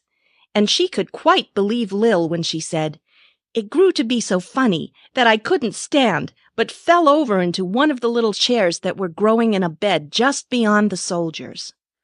When Santa Claus saw that, he stopped suddenly, saying, "There, that will do. I take a hearty laugh every day for the sake of digestion." Then he added in a whisper, "That is the reason I live so long and don't grow old. I've been the same age ever since the chroniclers began to take notes." and those who are best able to judge think I'll continue to be this way for about 1,876 years longer. They probably took a new observation at the centennial, and they know exactly." I was greatly delighted to hear this, and I told him so. He nodded and winked and said it was all right, and then asked if I'd like to see the place. I said I would, so he threw down the hoe with a sigh, saying, "I don't believe I shall have more than half a crop of soldiers this season. They came up well, but the arms and legs seem to be weak. When I get to town, I'll have to send out some girls with glue pots to stick them fast." The town was at some distance, and our path took us by flower beds where some exquisite little toys were growing, and a hotbed where new varieties were being propagated. Pretty soon we came to a plantation of young trees, with rattles and rubber balls and ivory rings growing on the branches, and as we went past they rang and bounded about in the merriest sort of a way. "There's a nice growth," said Santa Claus, and it was a nice growth for babies. But just beyond, I saw something so perfectly splendid that I didn't care about the plantation. "Well," said Lill impressively, seeing that Effie was sufficiently expectant. It was a lovely grove. The trees were large with long, drooping branches, and the branches were just loaded with dolls' clothes. There were elegant silk dresses with lovely sashes of every color. Just here Effie couldn't help saying, "Oh," for she had a weakness for sashes. Lill looked stern and put a warning hand over her mouth and went on. There was everything that the most fashionable doll could want, growing in the greatest profusion. Some of the clothes had fallen, and there were funny-looking girls picking them up and packing them in trunks and boxes. "These are all ripe," said Santa Claus, stopping to shake a tree, and the clothes came tumbling down so fast that the workers were busier than ever. The grove was on a hill, so that we had a beautiful view of the country. First there was a park filled with reindeer, and beyond that was the town, and at one side a large farmyard filled with animals of all sorts. But as Santa Claus seemed in a hurry, I did not stop long to look. Our path led through the park, and we stopped to call Prancer and Dancer and Donder and Blitzen, and Santa Claus fed them with lumps of sugar from his pocket. He pointed out Comet and Cupid in a distant part of the park. Dasher and Vixen were nowhere to be seen. Here I found most of the houses were Swiss cottages, but there were some fine churches and public buildings, all of beautifully illustrated building blocks, and we stopped for a moment at a long depot, in which a locomotive was just smashing up. Santa Claus's house stood in the middle of the town. It was an old-fashioned-looking house, very broad and low, with an enormous chimney. There was a wide step in front of the door shaded by a fig tree and grapevine, and morning glories and scarlet beans clambered by the side of the latticed windows, and there were great round rose bushes with great round roses on either side of the walk leading to the door. "Oh, it must have smelled like a party," said Effie, and then subsided, as she remembered that she was interrupting. Inside the house was just cozy and comfortable, a real grandfatherly sort of a place. A big chair was drawn up in front of the window, and a big book was open on a table in front of the chair. A great pack half made up was on the floor, and Santa Claus stopped to add a few things from his pocket. Then he went to the kitchen and brought me a lunch of milk and strawberries and cookies, for he said I must be tired after my long walk. After I had rested a little while, he said if I liked I might go with him to the observatory. But just as we were starting, a funny little fellow stopped at the door with a wheelbarrow full of boxes of dishes. After Santa Claus had taken the boxes out and put them in the pack, he said slowly, "Let me see." He laid his finger beside his nose as he said it, and looked at me attentively, as if I were a sum in addition, and he was adding me up. I guess I must have come out right, for he looked satisfied and said I'd better go to the mine first and then join him in the observatory. Now, I am afraid he was not exactly polite not to go with me himself, added Lill gravely. But then he apologized by saying he had some work to do. So I followed the little fellow with the wheelbarrow, and we soon came to what looked like the entrance of a cave, but I suppose it was the mine. I followed my guide to the interior without stopping to look at the boxes and piles of dishes outside. Here I found other funny little people, busily at work with picks and shovels, taking out wooden dishes from the bottom of the cave, and china and glass from the top and sides, for the dishes hung down just like stalactites in Mammoth Cave. Here Lill opened the book she had been reading and showed Effie a picture of the stalactites. It was so curious and so pretty that I should have remained longer, said Lill. Only I remembered the observatory and Santa Claus. When I went outside, I heard his voice calling out, "Lillian! Lillian!" It sounded a great way off, and yet somehow it seemed to fill the air just as the wind does. I only had to look for a moment, for very near by was a high tower. I wonder I did not see it before. But in these queer countries you are sure to see something new every time you look about.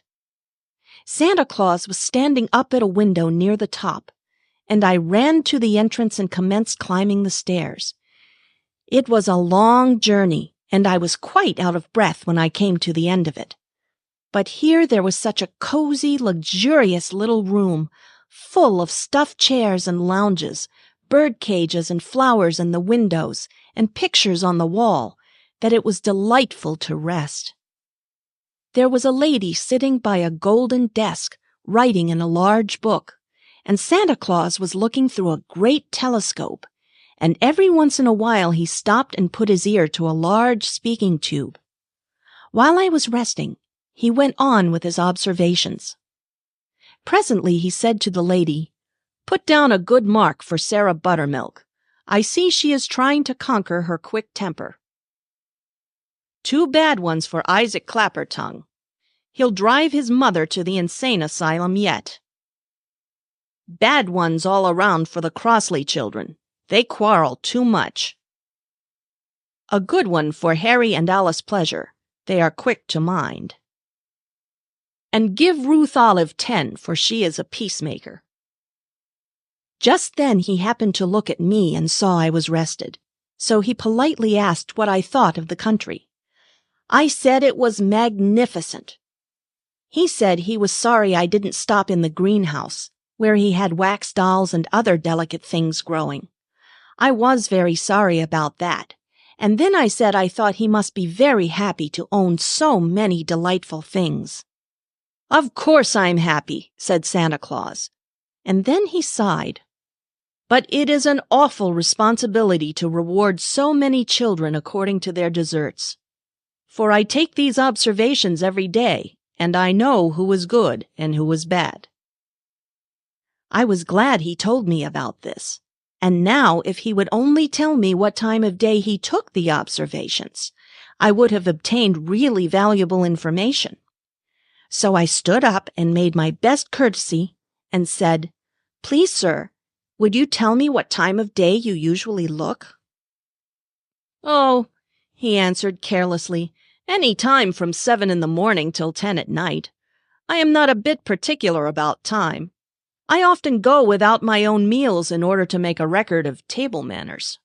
For instance, last evening I saw you turn your spoon over in your mouth, and that's very unmannerly for a girl nearly 14. "Oh, I didn't know you were looking," said I, very much ashamed, "and I'll never do it again," I promised. Then he said I might look through the telescope, and I looked right down into our house. There was Mother very busy and very tired, and all of the children teasing. It was queer, for I was there too, and the baddest of any. Pretty soon I ran to a quiet corner with a book, and in a few minutes Mama had to leave her work and call, "Lillian, Lillian, It's time for you to practice." "Yes, Mama," I answered. "I'll come right away." As soon as I said this, Santa Claus whistled for Comet and Cupid, and they came tearing up the tower. He put me in a tiny sleigh, and away we went over great snowbanks of clouds. And before I had time to think, I was landed in the big chair, and Mama was calling, "Lillian, Lillian, it's time for you to practice," just as she is doing now, and I must go. So Lill answered, "Yes, Mama," and ran to the piano. Effie sank back in the chair to think. She wished Lill had found out how many black marks she had, and whether that lady was Mrs. Santa Claus, and had, in fact, obtained more accurate information about many things. But when she asked about some of them afterwards, Lill said she didn't know, for the next time she had traveled in that direction, she found Santa Claus Land had moved.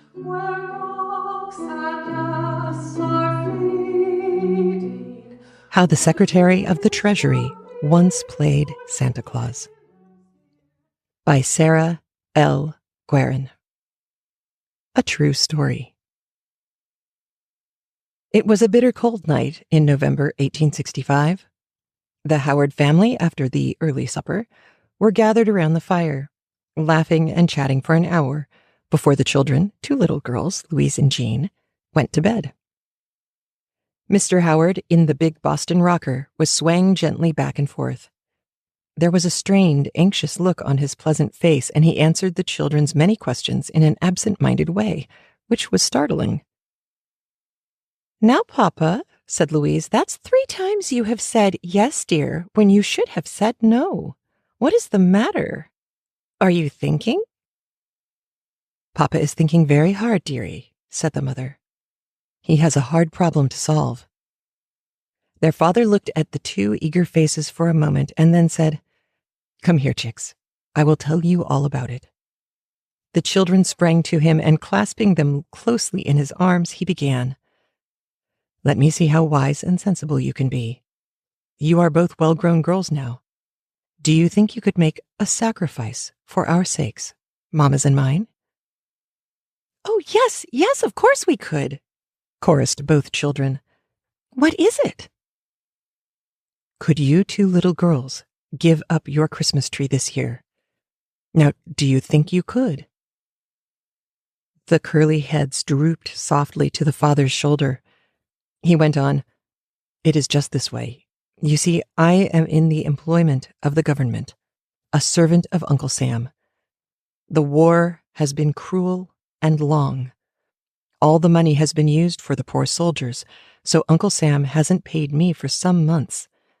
Nor, I heard at the office today, will he be able to do so for some time to come. Almost all my money is used up. I dare not spend a penny for anything but food and clothes for us all, dear girls. So, you see, a Christmas tree and presents are out of the question. I want you both to help us bear this, for believe me, my little lassies, 'tis harder for us than it will be for you." "Oh, Papa," wailed Jean, "we're too little to bear such dreadful things. Why, I most think I couldn't live without a Christmas tree. Why, we always have a tree." The father sighed as he kissed the tear-wet face of his darling.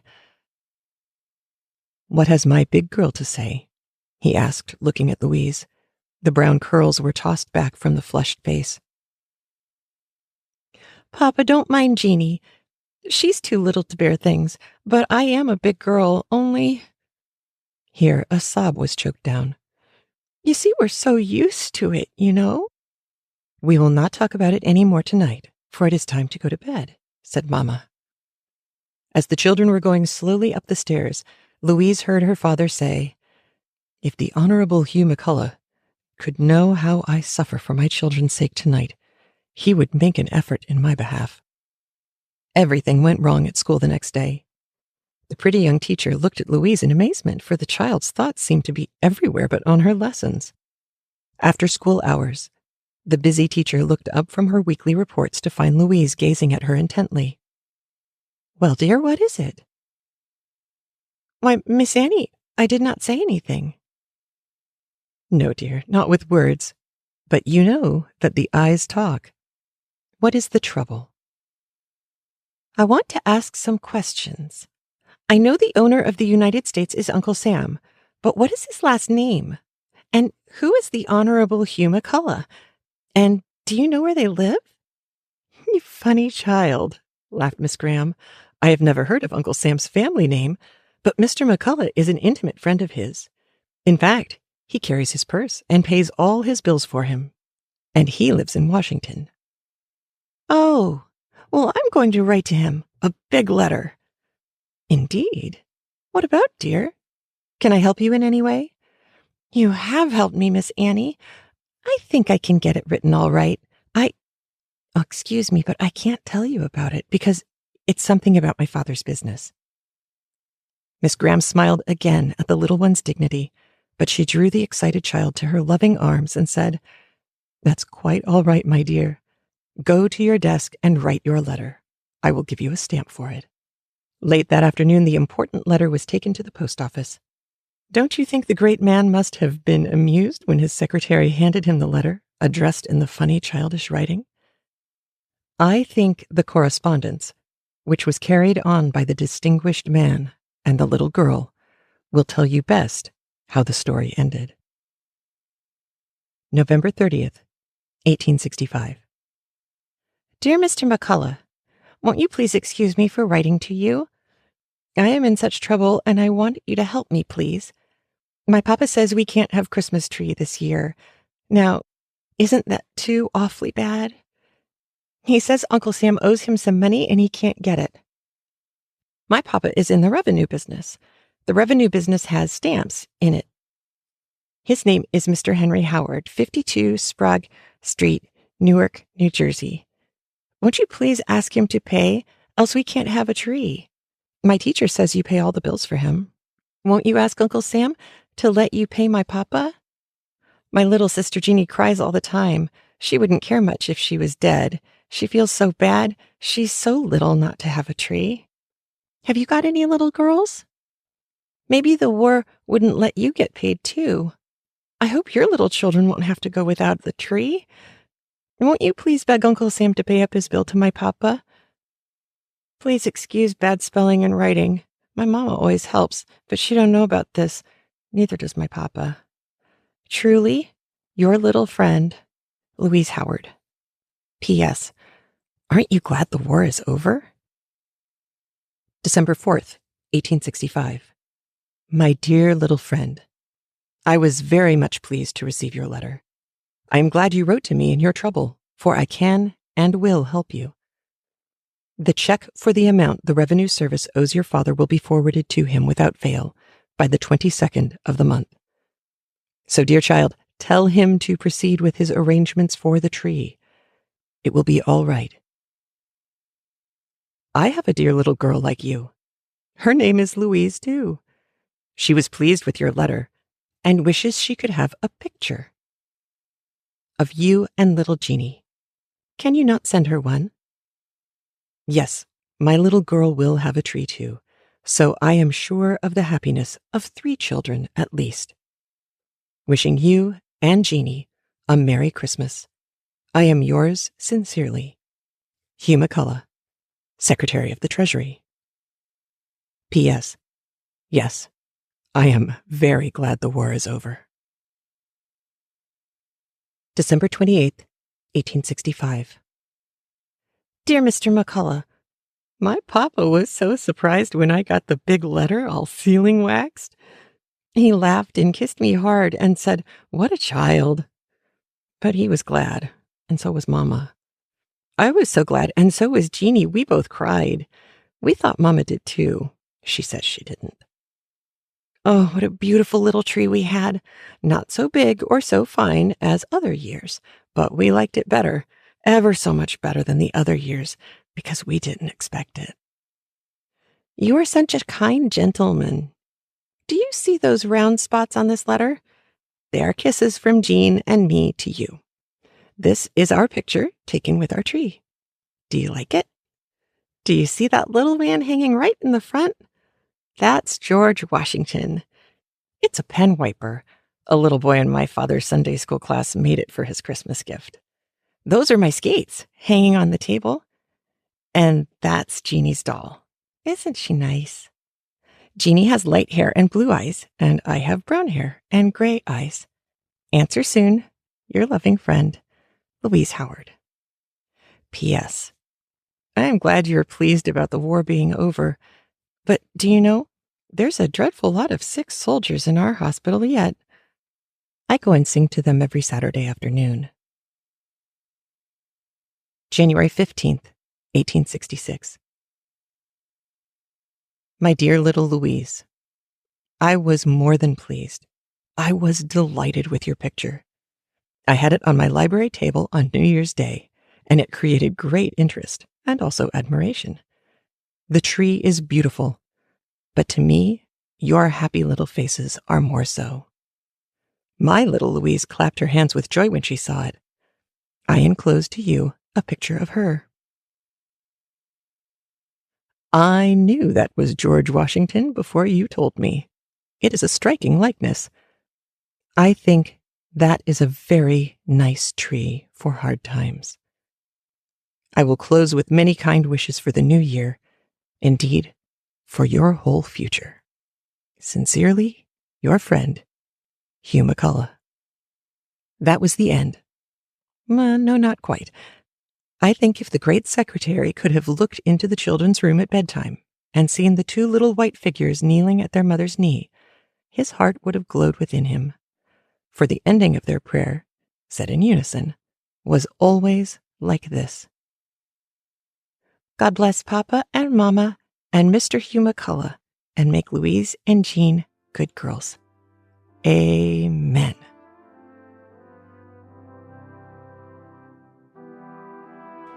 Little Girl's Christmas by Winifred E. Lincoln. It was Christmas Eve, and Little Girl had just hung up her stocking by the fireplace, right where it would be all ready for Santa when he slipped down the chimney. She knew he was coming because it was Christmas Eve, and because he always had come to leave gifts for her on all the other Christmas Eves that she could remember, and because she had seen his pictures everywhere downtown that afternoon when she was out with Mother. Still, she wasn't just satisfied.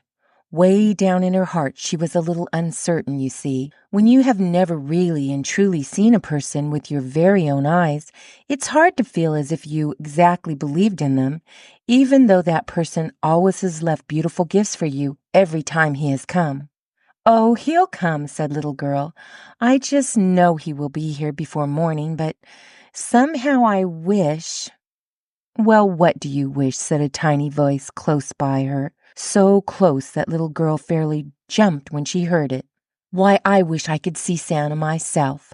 I'd just like to go and see his house and his workshop, and ride in his sleigh, and know Mrs. Santa. 'Twould be much fun, and then I'd know for sure." "Why don't you go then?" said Tiny Voice. "It's easy enough. Just try on these shoes and take this light in your hand, and you'll find your way all right." So Little Girl looked down on the hearth, and there were two cunning little shoes side by side, and a little spark of a light close to them, just as if they were all made out of one of the glowing coals of the wood fire. Such cunning shoes as they were, Little Girl could hardly wait to pull off her slippers and try them on. They looked as if they were too small, but they weren't. They fitted exactly right. And just as Little Girl had put them both on and had taken the light in her hand, along came a little breath of wind, and away she went up the chimney along with ever so many other little sparks, past the soot fairies and out into the open air, where Jack Frost and the starbeams were all busy at work, making the world look pretty for Christmas. Away went Little Girl, two shoes, bright light and all, higher and higher, until she looked like a wee bit of a star up in the sky. It was the funniest thing, but she seemed to know the way perfectly, and didn't have to stop to make inquiries anywhere. You see, it was a straight road all the way, and when one doesn't have to think about turning to the right or the left, it makes things very much easier. Pretty soon Little Girl noticed that there was a bright light all around her. Oh, a very bright light. And right away something down in her heart began to make her feel very happy indeed. She didn't know that the Christmas spirits and little Christmas fairies were all around her and even right inside her, because she couldn't see a single one of them, even though her eyes were very bright and could usually see a great deal. But that was just it, and Little Girl felt as if she wanted to laugh and sing and be glad. It made her remember the sick boy who lived next door, and she said to herself that she would carry him one of her prettiest picture books in the morning, so that he could have something to make him happy all day.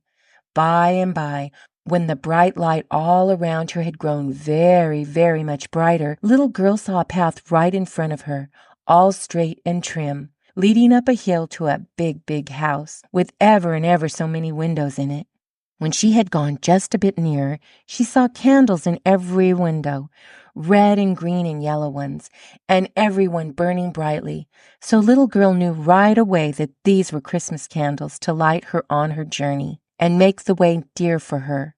And something told her that this was Santa's house, and that pretty soon she would perhaps see Santa himself. Just as she neared the steps, and before she could possibly have had time to ring the bell, the door opened of itself, as wide as could be, and there stood, not Santa himself, don't think it, but a funny little man with slender little legs and a roly-poly stomach which shook every now and then when he laughed. You would have known right away, just as Little Girl knew, that he was a very happy little man, and you would have guessed right away, too, that the reason he was so roly-poly was because he laughed and chuckled and smiled all the time. For it's only sour, cross folks who are thin and skimpy. Quick as a wink, he pulled off his little peaked red cap, smiled the broadest kind of smile, and said, "Merry Christmas! Merry Christmas! Come in, come in!" So in went Little Girl, holding fast to Little Man's hand, and when she was really inside, there was the jolliest, reddest fire all glowing and snapping. And there were Little Man and all his brothers and sisters, who said their names were Merry Christmas and Good Cheer, and ever so many other jolly-sounding things. And there was such a lot of them that Little Girl just knew she never could count them, no matter how long she tried. All around her were bundles and boxes and piles of toys and games, and Little Girl knew that these were all ready and waiting to be loaded into Santa's big sleigh for his reindeer to whirl them away over cloud tops and snowdrifts to the little people down below who had left their stockings all ready for him. Pretty soon all the little Good Cheer brothers began to hurry and bustle and carry out the bundles as fast as they could to the steps where Little Girl could hear the jingling bells and the stamping of hooves. So Little Girl picked up some bundles and skipped along too, for she wanted to help a bit herself. It's no fun whatever at Christmas unless you can help, you know, and there in the yard stood the biggest sleigh that Little Girl had ever seen. And the reindeer were all stamping and prancing and jingling the bells on their harnesses because they were so eager to be on their way to the earth once more.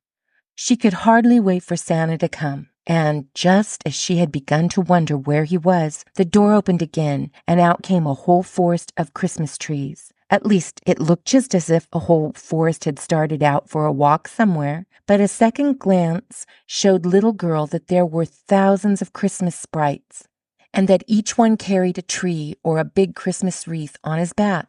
Behind them all, she could hear someone laughing loudly and talking in a big, jovial voice that sounded as if he were good friends with the whole world. And straightway she knew that Santa himself was coming. Little Girl's heart went pit-a-pat for a minute, while she wondered if Santa would notice her. But she didn't have to wonder long, for he spied her at once and said, "Bless my soul, who's this? And where did you come from?" Little Girl thought perhaps she might be afraid to answer him, but she wasn't one bit afraid. You see, he had such a kind little twinkle in his eyes that she felt happy right away as she replied, "Oh, I'm Little Girl, and I wanted so much to see Santa that I just came, and here I am." "Ho, ho, ho! Ho, ho!" laughed Santa. "And here you are! Wanted to see Santa, did you? And so you came. Now that's very nice. And it's too bad I'm in such a hurry, for we should like nothing better than to show you about and give you a real good time. But you see, it is 11:15 now, and I must be on my way at once, else I'll never reach that first chimney top by midnight. I'd call Mrs. Santa and ask her to get you some supper, but she's busy finishing doll's clothes, which must be done before morning, and I guess we'd better not bother her. Is there anything that you would like, Little Girl?" And good old Santa put his big warm hand on Little Girl's curls, and she felt its warmth and kindness clear down to her very heart. You see, my dears, that even though Santa was in such a great hurry, he wasn't too busy to stop and make someone happy for a minute, even if it was someone no bigger than Little Girl.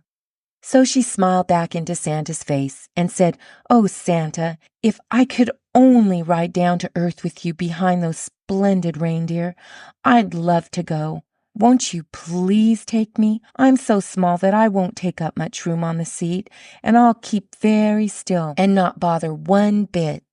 Then Santa laughed, such a laugh, big and loud and rollicking, and he said, "Wants a ride, does she? Well, well, shall we take her, little elves? Shall we take her, little fairies? Shall we take her, good reindeer?" And all the little elves hopped and skipped and brought Little Girl a sprig of holly, and all the little fairies bowed and smiled and brought her a bit of mistletoe, and all the good reindeer jingled their bells loudly, which meant, "Oh, yes, let's take her. She's a good little girl. Let her ride." And before Little Girl could even think, she found herself all tucked up in the big fur robes beside Santa, and away they went, right out into the air over the clouds, through the Milky Way, and right under the very handle of the Big Dipper, on toward the Earthland, whose lights Little Girl began to see twinkling away down below her. Presently she felt the runners scrape upon something, and she knew they must be on someone's roof, and that Santa would slip down someone's chimney in a minute. How she wanted to go too! You see, if you had never been down a chimney and seen Santa fill up the stockings, you would want to go quite as much as Little Girl did. Now, wouldn't you? So, just as Little Girl was wishing as hard as ever she could wish, she heard a tiny voice say, "Hold tight to his arm! Hold tight to his arm!" So she held Santa's arm tight and close, and he shouldered his pack, never thinking that it was heavier than usual, and with a bound and a slide, there they were, Santa, Little Girl, pack and all, right in the middle of a room where there was a fireplace and stockings all hung up for Santa to fill. Just then Santa noticed Little Girl. He had forgotten all about her for a minute, and he was very much surprised to find that she had come too. "Bless my soul," he said. "Where did you come from, Little Girl? And how in the world can we both get back up that chimney again? It's easy enough to slide down, but it's quite another matter to climb up again." And Santa looked real worried. But Little Girl was beginning to feel very tired by this time, for she had had a very exciting evening. So she said, "Oh, never mind me, Santa. I've had such a good time, and I'd just as soon stay here a while as not. I believe I'll curl up on his hearth rug a few minutes and have a little nap, for it looks as warm and cozy as our own hearth rug at home. And why, it is our own hearth, and it's my own nursery, for there's Teddy Bear in his chair where I leave him every night, and there's Bunny Cat curled up on his cushion in the corner." And Little Girl turned to thank Santa and say good-bye to him. But either he had gone very quickly, or else she had fallen asleep very quickly. She never could tell which, for the next thing she knew, Daddy was holding her in his arms and was saying, "What is my little girl doing here? She must go to bed, for it's Christmas Eve, and old Santa won't come if he thinks there are any little folks about." But Little Girl knew better than that, and when she began to tell him all about it, and how the Christmas fairies had welcomed her, and how Santa had given her such a fine ride, Daddy laughed and laughed and said, "You've been dreaming, Little Girl, you've been dreaming." But Little Girl knew better than that, too, for there on the hearth was the little black coal which had given her 2 shoes and bright light, and tight in her hand she held a holly berry which one of the Christmas sprites had placed there. More than all that, there she was on the hearth rug herself, just as Santa had left her, and that was the best proof of all. The trouble was, Daddy himself had never been a little girl, so he couldn't tell anything about it. But we know she hadn't been dreaming now, don't we, my dears? This holiday, celebrate with your favorite classic literature. Our Gumroad shop has over a dozen annotated classics, including The Wizard of Oz, Alice in Wonderland, Sherlock Holmes, and more. Each of our premium audiobooks come with commentary and annotations, and sometimes even video. Visit craftlit.gumroad.com. That's CraftLit.gumroad, GUM as in Mary, ROAD as in dog.com, and buy them as a gift or buy them for yourself. Thank you for supporting us, and have a great one. Bye. Christmas Storms and Sunshine by Mrs. Gaskell. In the town of no matter where, there circulated 2 local newspapers, no matter when. Now, the Flying Post was long established and respectable, alias bigoted and Tory. The Examiner was spirited and intelligent, alias newfangled and democratic. Every week these newspapers contained articles abusing each other, as cross and peppery as articles could be, and evidently the production of irritated minds, although they seemed to have one stereotyped commencement. Though the article appearing in last week's Post, or Examiner, is below contempt, yet we have been induced, etc., etc. And every Saturday the radical shopkeepers shook hands together and agreed that the Post was done for by the slashing, clever Examiner, while the more dignified Tories began by regretting that Johnson should think that low paper, only read by a few of the vulgar, worth wasting his wit upon. However, the Examiner was at its last gasp. It was not, though. It lived and flourished, at least it paid its way, as one of the heroes of my story could tell. He was chief compositor, or whatever title may be given to the head man of the mechanical part of a newspaper. He hardly confined himself to that department. Once or twice, unknown to the editor, when the manuscript had fallen short, he had filled up the vacant space by compositions of his own. Announcements of a forthcoming crop of green peas in December, a grey thrush having been seen, or a white hare, or such interesting phenomena. Invented for the occasion, I must confess, but what of that? His wife always knew when to expect a little specimen of her husband's literary talent by a peculiar cough, which served as prelude. And judging from this encouraging sign, and the high-pitched and emphatic voice in which he read them, she was inclined to think that an ode to an early rosebud in the corner devoted to original poetry, and a letter in the correspondence department signed Pro Bono Publico were her husband's writing, and to hold up her head accordingly. I never could find out what it was that occasioned the Hodgsons to lodge in the same house as the Jenkinses. Jenkins held the same office in the Tory paper as Hodgson did in the Examiner, and as I said before, I leave you to give it a name. But Jenkins had a proper sense of his position, and a proper reverence for all in authority, from the king down to the editor and sub-editor. He would as soon have thought of borrowing the king's crown for a nightcap, or the king's sceptre for a walking-stick, as he would have thought of filling up any spare corner with any production of his own. And I think it would have even added to his contempt of Hodgson, if that were possible, had he known of the productions of his brain, as the latter fondly alluded to the paragraphs he inserted when speaking to his wife.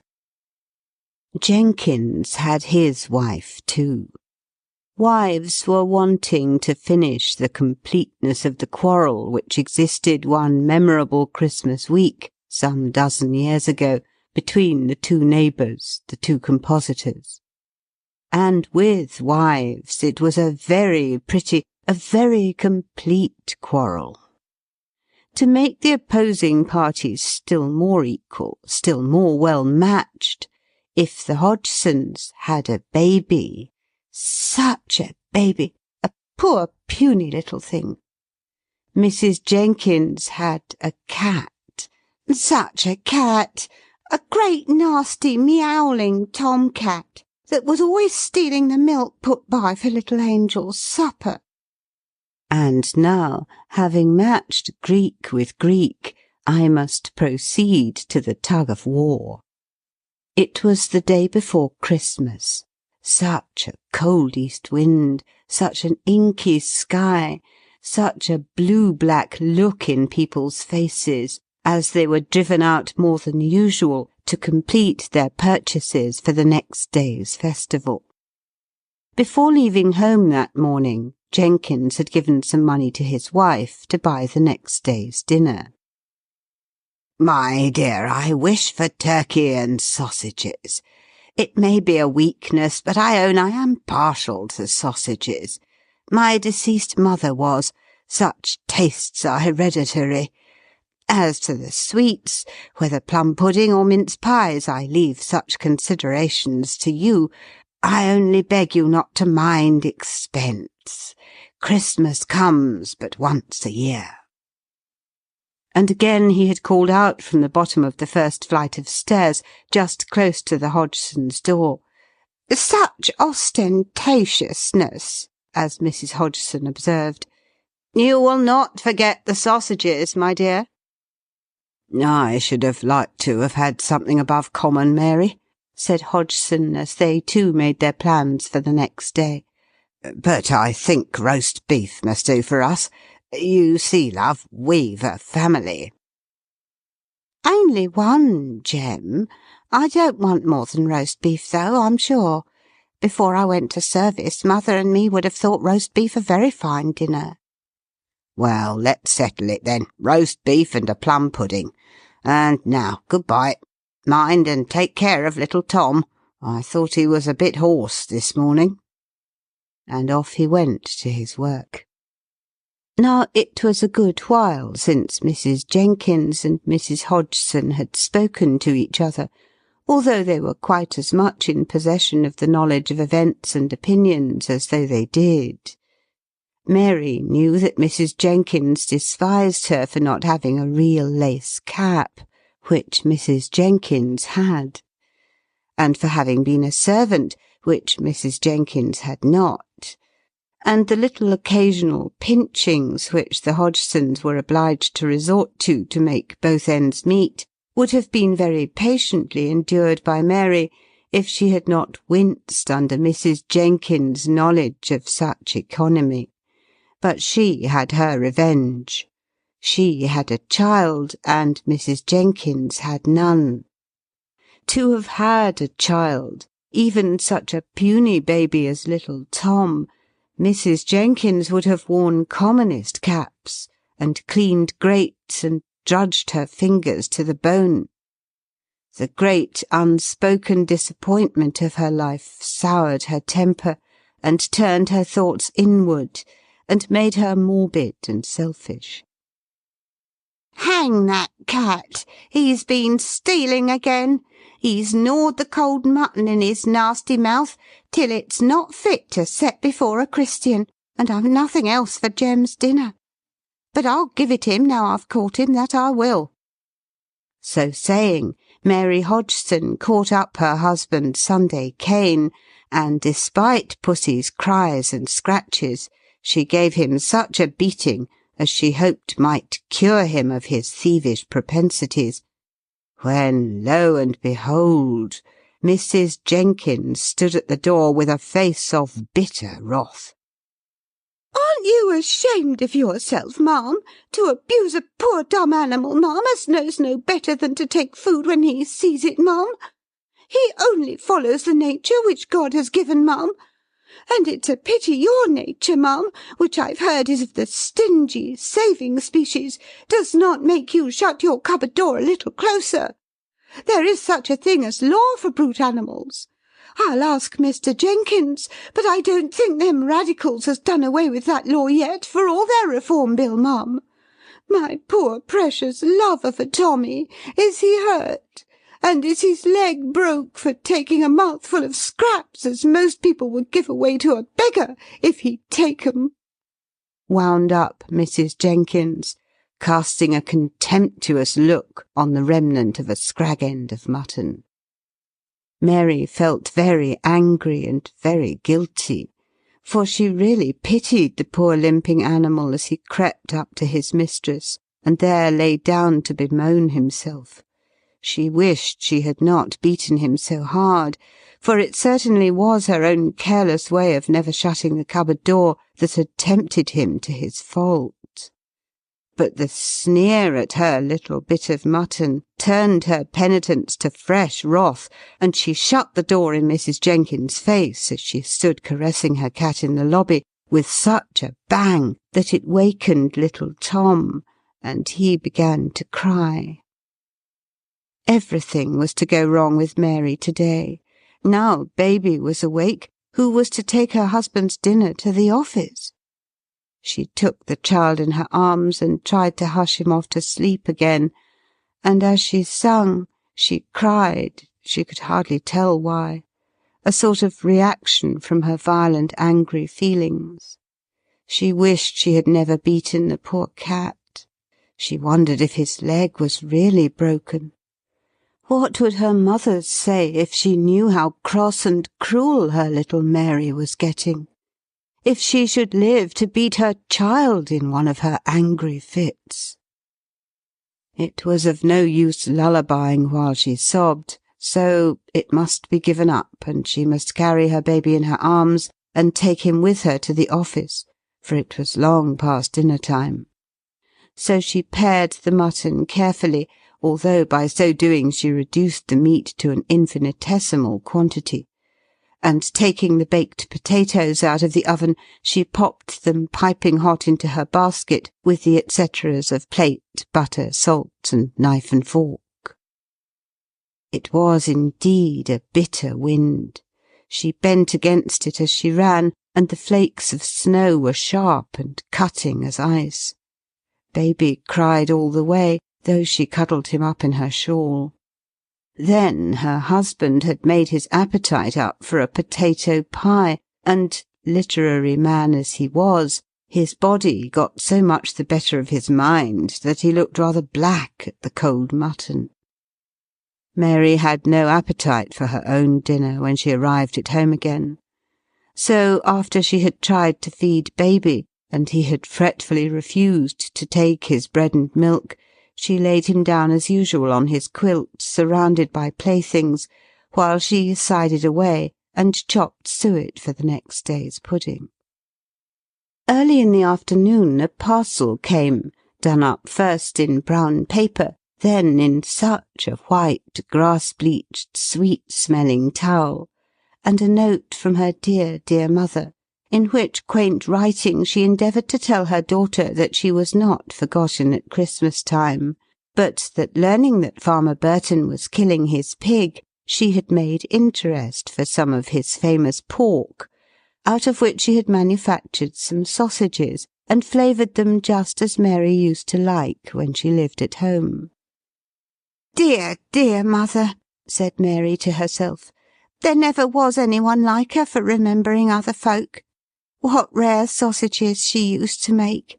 Home things have a smack with 'em no bought things can ever have. Set them up with their sausages! I've a notion if Mrs. Jenkins had ever tasted mother's, she'd have no fancy for them town-made things Fanny took in just now."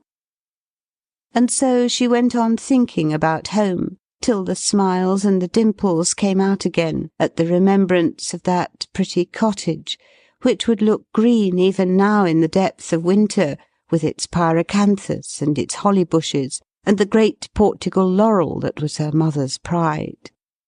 And the back path through the orchard to Farmer Burton's. How well she remembered it. The bushels of unripe apples she had picked up there and distributed among his pigs, till he had scolded her for giving them so much green trash. She was interrupted. Her baby, I call him a baby because his father and mother did, and because he was so little of his age, but I rather think he was 18 months old, had fallen asleep some time before among his playthings. An uneasy, restless sleep, but of which Mary had been thankful, as his morning's nap had been too short, and as she was so busy. But now he began to make such a strange crowing noise, just like a chair drawn heavily and gratingly along a kitchen floor. His eyes were open, but expressive of nothing but pain. "Mother's darling," said Mary in terror, lifting him up. "Baby, try not to make that noise. Hush, hush, darling! What hurts him?" But the noise came worse and worse. "Fanny! Fanny!" Mary called in mortal fright, for her baby was almost black with his gasping breath, and she had no one to ask for aid or sympathy but her landlady's daughter, a little girl of 12 or 13, who attended to the house in her mother's absence, as daily cook in gentlemen's families. Fanny was more especially considered the attendant of the upstairs lodgers, who paid for the use of the kitchen, for Jenkins could not abide the smell of meat cooking. But just now she was fortunately sitting at her afternoon's work of darning stockings, and hearing Mrs. Hodgson's cry of terror, she ran to her sitting-room and understood the case at a glance. "He's got the croup! Oh, Mrs. Hodgson, he'll die as sure as fate. Little brother had it, and he died in no time. The doctor said he could do nothing for him, it had gone too far. He said if we'd put him in a warm bath at first it might have saved him. But bless you, he was never half so bad as your baby." Unconsciously there mingled in her statement some of a child's love of producing an effect, but the increasing danger was clear enough. "Oh, my baby, my baby! Oh, love, love, don't look so ill! I cannot bear it! And my fire so low! There, I was thinking of home and picking currants and never minding the fire.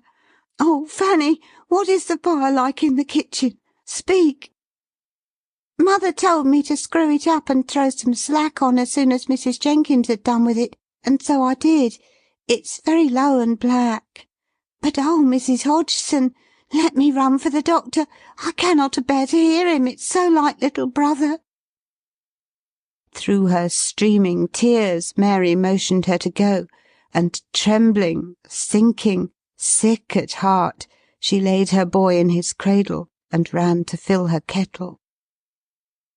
Mrs. Jenkins, having cooked her husband's snug little dinner to which he came home, having told him her story of Pussy's beating, at which he was justly and dignifiedly indignant, saying it was all of a piece with that abusive examiner, having received the sausages and turkey and mince pies which her husband had ordered, and cleaned up the room and prepared everything for tea, and coaxed and duly bemoaned her cat, who had pretty nearly forgotten his beating but very much enjoyed the petting.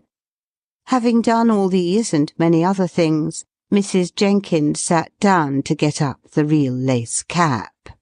Every thread was pulled out separately and carefully stretched, when what was that?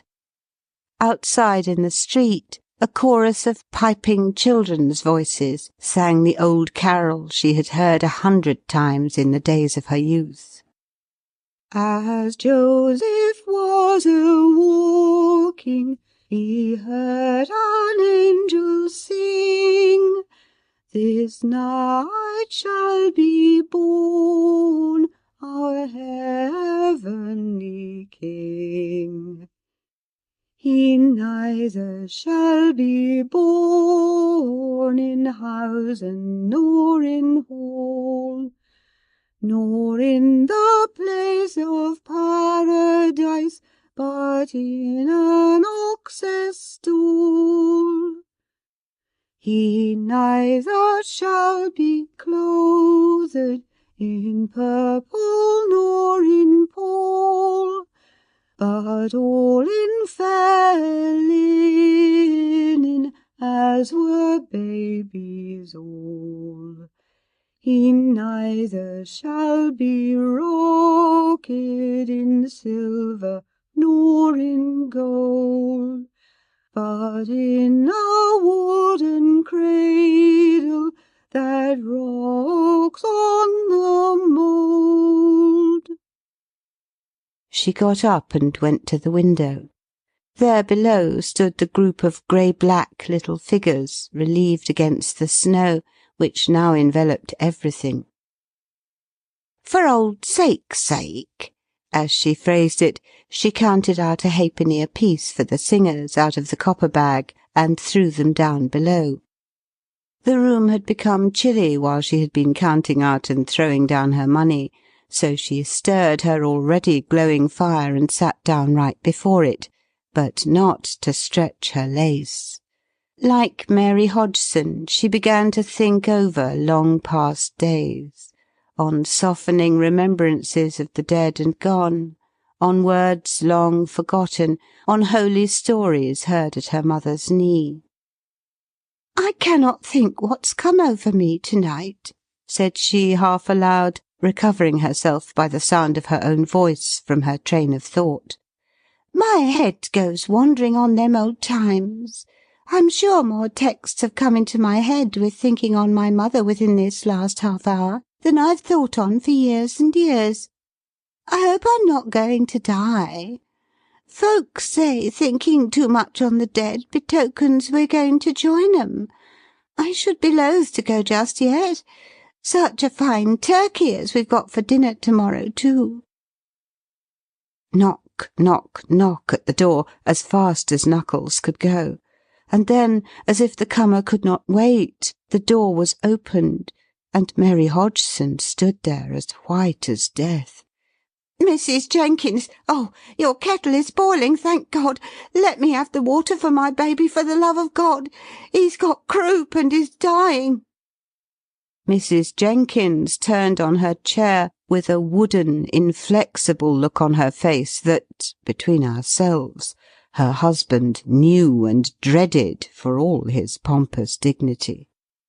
"I'm sorry I can't oblige you, ma'am. My kettle is wanted for my husband's tea.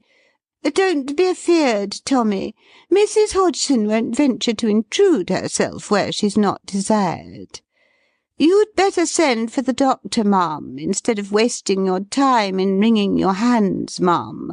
My kettle is engaged." Mary clasped her hands together with passionate force, but spoke no word of entreaty to that wooden face, that sharp, determined voice. But as she turned away, she prayed for strength to bear the coming trial, and strength to forgive Mrs. Jenkins. Mrs. Jenkins watched her go away meekly as one who has no hope. And then she turned upon herself as sharply as she ever did on any one else. "What a brute I am! Lord forgive me! What's my husband's tea to a baby's life? In croup, too, where time is everything! You crabbed old vixen, you! Any one may know you never had a child." She was downstairs, kettle in hand, before she had finished her self-upbraiding, and when in Mrs. Hodgson's room she rejected all thanks, Mary had not the voice for many words, saying stiffly, "I do it for the poor babby's sake, ma'am, hoping he may live to have mercy to poor dumb beasts, if he does forget to lock his cupboards." But she did everything, and more than Mary, with her young inexperience, could have thought of.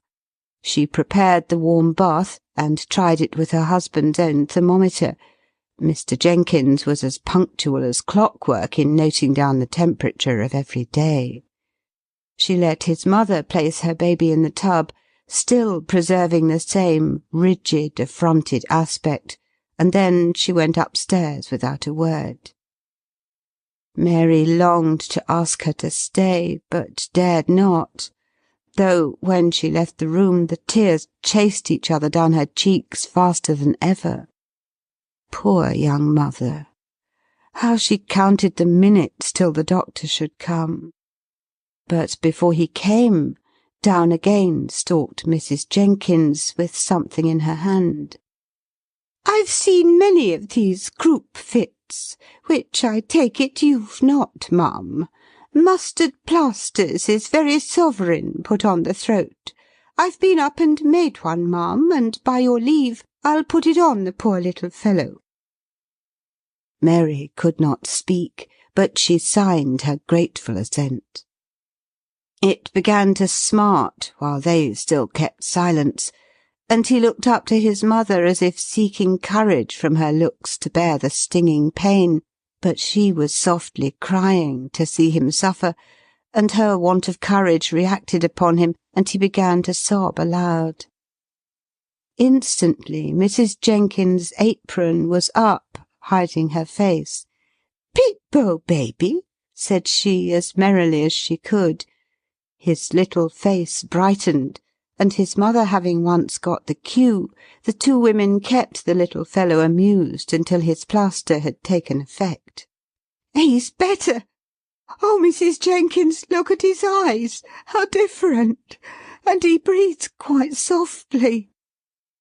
As Mary spoke thus, the doctor entered. He examined his patient. Baby was really better. "It has been a sharp attack, but the remedies you have applied have been worth all the pharmacopoeia an hour later. I shall send a powder," etc., etc. Mrs. Jenkins stayed to hear this opinion, and, her heart wonderfully more easy, was going to leave the room, when Mary seized her hand and kissed it. She could not speak her gratitude. Mrs. Jenkins looked affronted and awkward, and as if she must go upstairs and wash her hand directly. But in spite of these sour looks, she came softly down an hour or so afterwards to see how baby was. The little gentleman slept well after the fright he had given his friends, and on Christmas morning, when Mary awoke and looked at the sweet little pale face lying on her arm, she could hardly realize the danger he had been in. When she came down, later than usual, she found the household in a commotion. What do you think had happened? Why, Pussy had been a traitor to his best friend, and eaten up some of Mr. Jenkins' own especial sausages, and gnawed and tumbled the rest so that they were not fit to be eaten. There were no bounds to that cat's appetite. He would have eaten his own father if he had been tender enough. And now Mrs. Jenkins stormed and cried, "Hang the cat!" Christmas Day, too, and all the shops shut. "What was turkey without sausages?" gruffly asked Mr. Jenkins. "Oh, Jem," whispered Mary, "hearken what a piece of work he's making about sausages. I should like to take Mrs. Jenkins up some of mother's. They're twice as good as bought sausages." "I see no objection, my dear. Sausages do not involve intimacies, else his politics are what I can no ways respect." "But, oh, Jem, if you had seen her last night about baby, I'm sure she may scold me for ever, and I'll not answer. I'd even make her cat welcome to the sausages." The tears gathered to Mary's eyes as she kissed her boy. Better take 'em upstairs, my dear, and give 'em to the cat's mistress." And Jem chuckled at his saying. Mary put them on a plate, but still she loitered. "What must I say, Jem? I never know." "Say, I hope you'll accept of these sausages as my mother—" No, that's not grammar. Say what comes uppermost, Mary. It will be sure to be right. So Mary carried them upstairs and knocked at the door, and when told to come in, she looked very red, but went up to Mrs. Jenkins, saying, "Please take these. Mother made them," and was away before an answer could be given. Just as Hodgson was ready to go to church, Mrs. Jenkins came downstairs and called Fanny. In a minute the latter entered the Hodgsons' room, and delivered Mr. and Mrs. Jenkins' compliments, and they would be particular glad if Mr. and Mrs. Hodgson would eat their dinner with them. "And carry baby upstairs in a shawl, be sure," added Mrs. Jenkins' voice in the passage, close to the door, whither she had followed her messenger. There was no discussing the matter, with the certainty of every word being overheard. Mary looked anxiously at her husband. She remembered his saying he did not approve of Mr. Jenkins' politics. "Do you think it would do for baby?" asked he. "Oh, yes," answered she eagerly. "I would wrap him up so warm. And I've got our room up to 65 already, for all it's so frosty," added the voice outside. Now, how do you think they settled the matter? The very best way in the world. Mr. and Mrs. Jenkins came down into the Hodgsons' room and dined there. Turkey at the top, roast beef at the bottom, sausages at one side, potatoes at the other. Second course, plum pudding at the top, and mince pies at the bottom. And after dinner, Mrs. Jenkins would have baby on her knee, and he seemed quite to take to her. She declared he was admiring the real lace on her cap, but Mary thought, though she did not say so, that he was pleased by her kind looks and coaxing words. Then he was wrapped up and carried carefully upstairs to tea in Mrs. Jenkins' room. And after tea, Mrs. Jenkins and Mary and her husband found out each other's mutual liking for music, and sat singing old glees and catches till I don't know what o'clock, without one word of politics or newspapers. Before they parted, Mary had coaxed Pussy onto her knee, for Mrs. Jenkins would not part with baby, who was sleeping on her lap. "When you're busy, bring him to me. Do now, it will be a real favour. I know you must have a deal to do with another coming. Let him come up to me.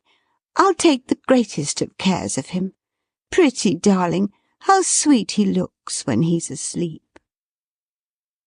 When the couples were once more alone, the husbands unburdened their minds to their wives. Mr. Jenkins said to his, "Do you know, Burgess tried to make me believe Hodgson was such a fool as to put paragraphs into the Examiner now and then, but I see he knows his place and has got too much sense to do any such thing." Hodgson said, "Mary, love, I almost fancy from Jenkins' way of speaking, so much civiler than I expected, he guesses I wrote that pro bono and the Rosebud. At any rate, I've no objection to your naming it if the subject should come uppermost. I should like him to know I'm a literary man."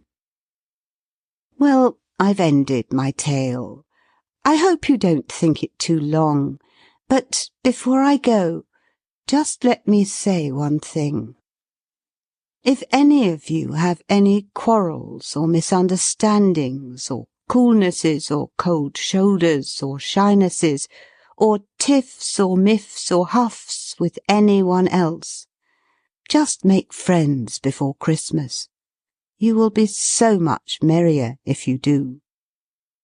I ask it of you for the sake of that old angelic song, heard so many years ago by the shepherds, keeping watch by night on Bethlehem Heights. End of Christmas Storms and Sunshine by Mrs. Gaskell. Recording by Ruth Golding. Thank you so much for listening. Don't forget, if you want to listen to more of our audiobooks without breaking the bank, just visit us at CraftLit.com to see all of the books we've covered for free. This includes Emma by Jane Austen, Herland by Charlotte Perkins Gilman, Dracula by Bram Stoker, The Three Musketeers by Alexandre Dumas, and other beloved classics. Many, many other beloved classics. Don't forget to hit the subscribe button, and we'll see you there. If you enjoy what we do here on CraftLit, please don't forget to like and subscribe on iTunes. Give us a thumbs up and hit that subscribe button on YouTube. You can also support the show by subscribing to the CraftLit App Premium feed. You can check the link below for details. Your support helps keep CraftLit going strong, and we've got plenty of ways for you to get involved now. If you want more perks, you can head over to Patreon at patreon.com/CraftLit and become a patron of this art. You can also join our YouTube channel memberships for access to tons of premium books as bonuses, or you can support us at coffee at ko-fi.com/craftlit. And guess what? We've just relaunched our premium memberships over on craftlit.com. Go to craftlit.com/premium and check out all of the details there. Link is below as well. For a one-stop shop to all things CraftLit, please visit Linktree at linktr.ee/CraftLit channel. This is your go-to hub for all of our social media and more. They're all listed there for you. And I keep forgetting to mention, come join our Facebook group. It is full of the kindest, most creative makers and readers, and even some people who never really used to read. We've got them now. All right, that's it for now. Thank you. Take care of yourself. Have a great one. And I'll talk to you soon. Bye.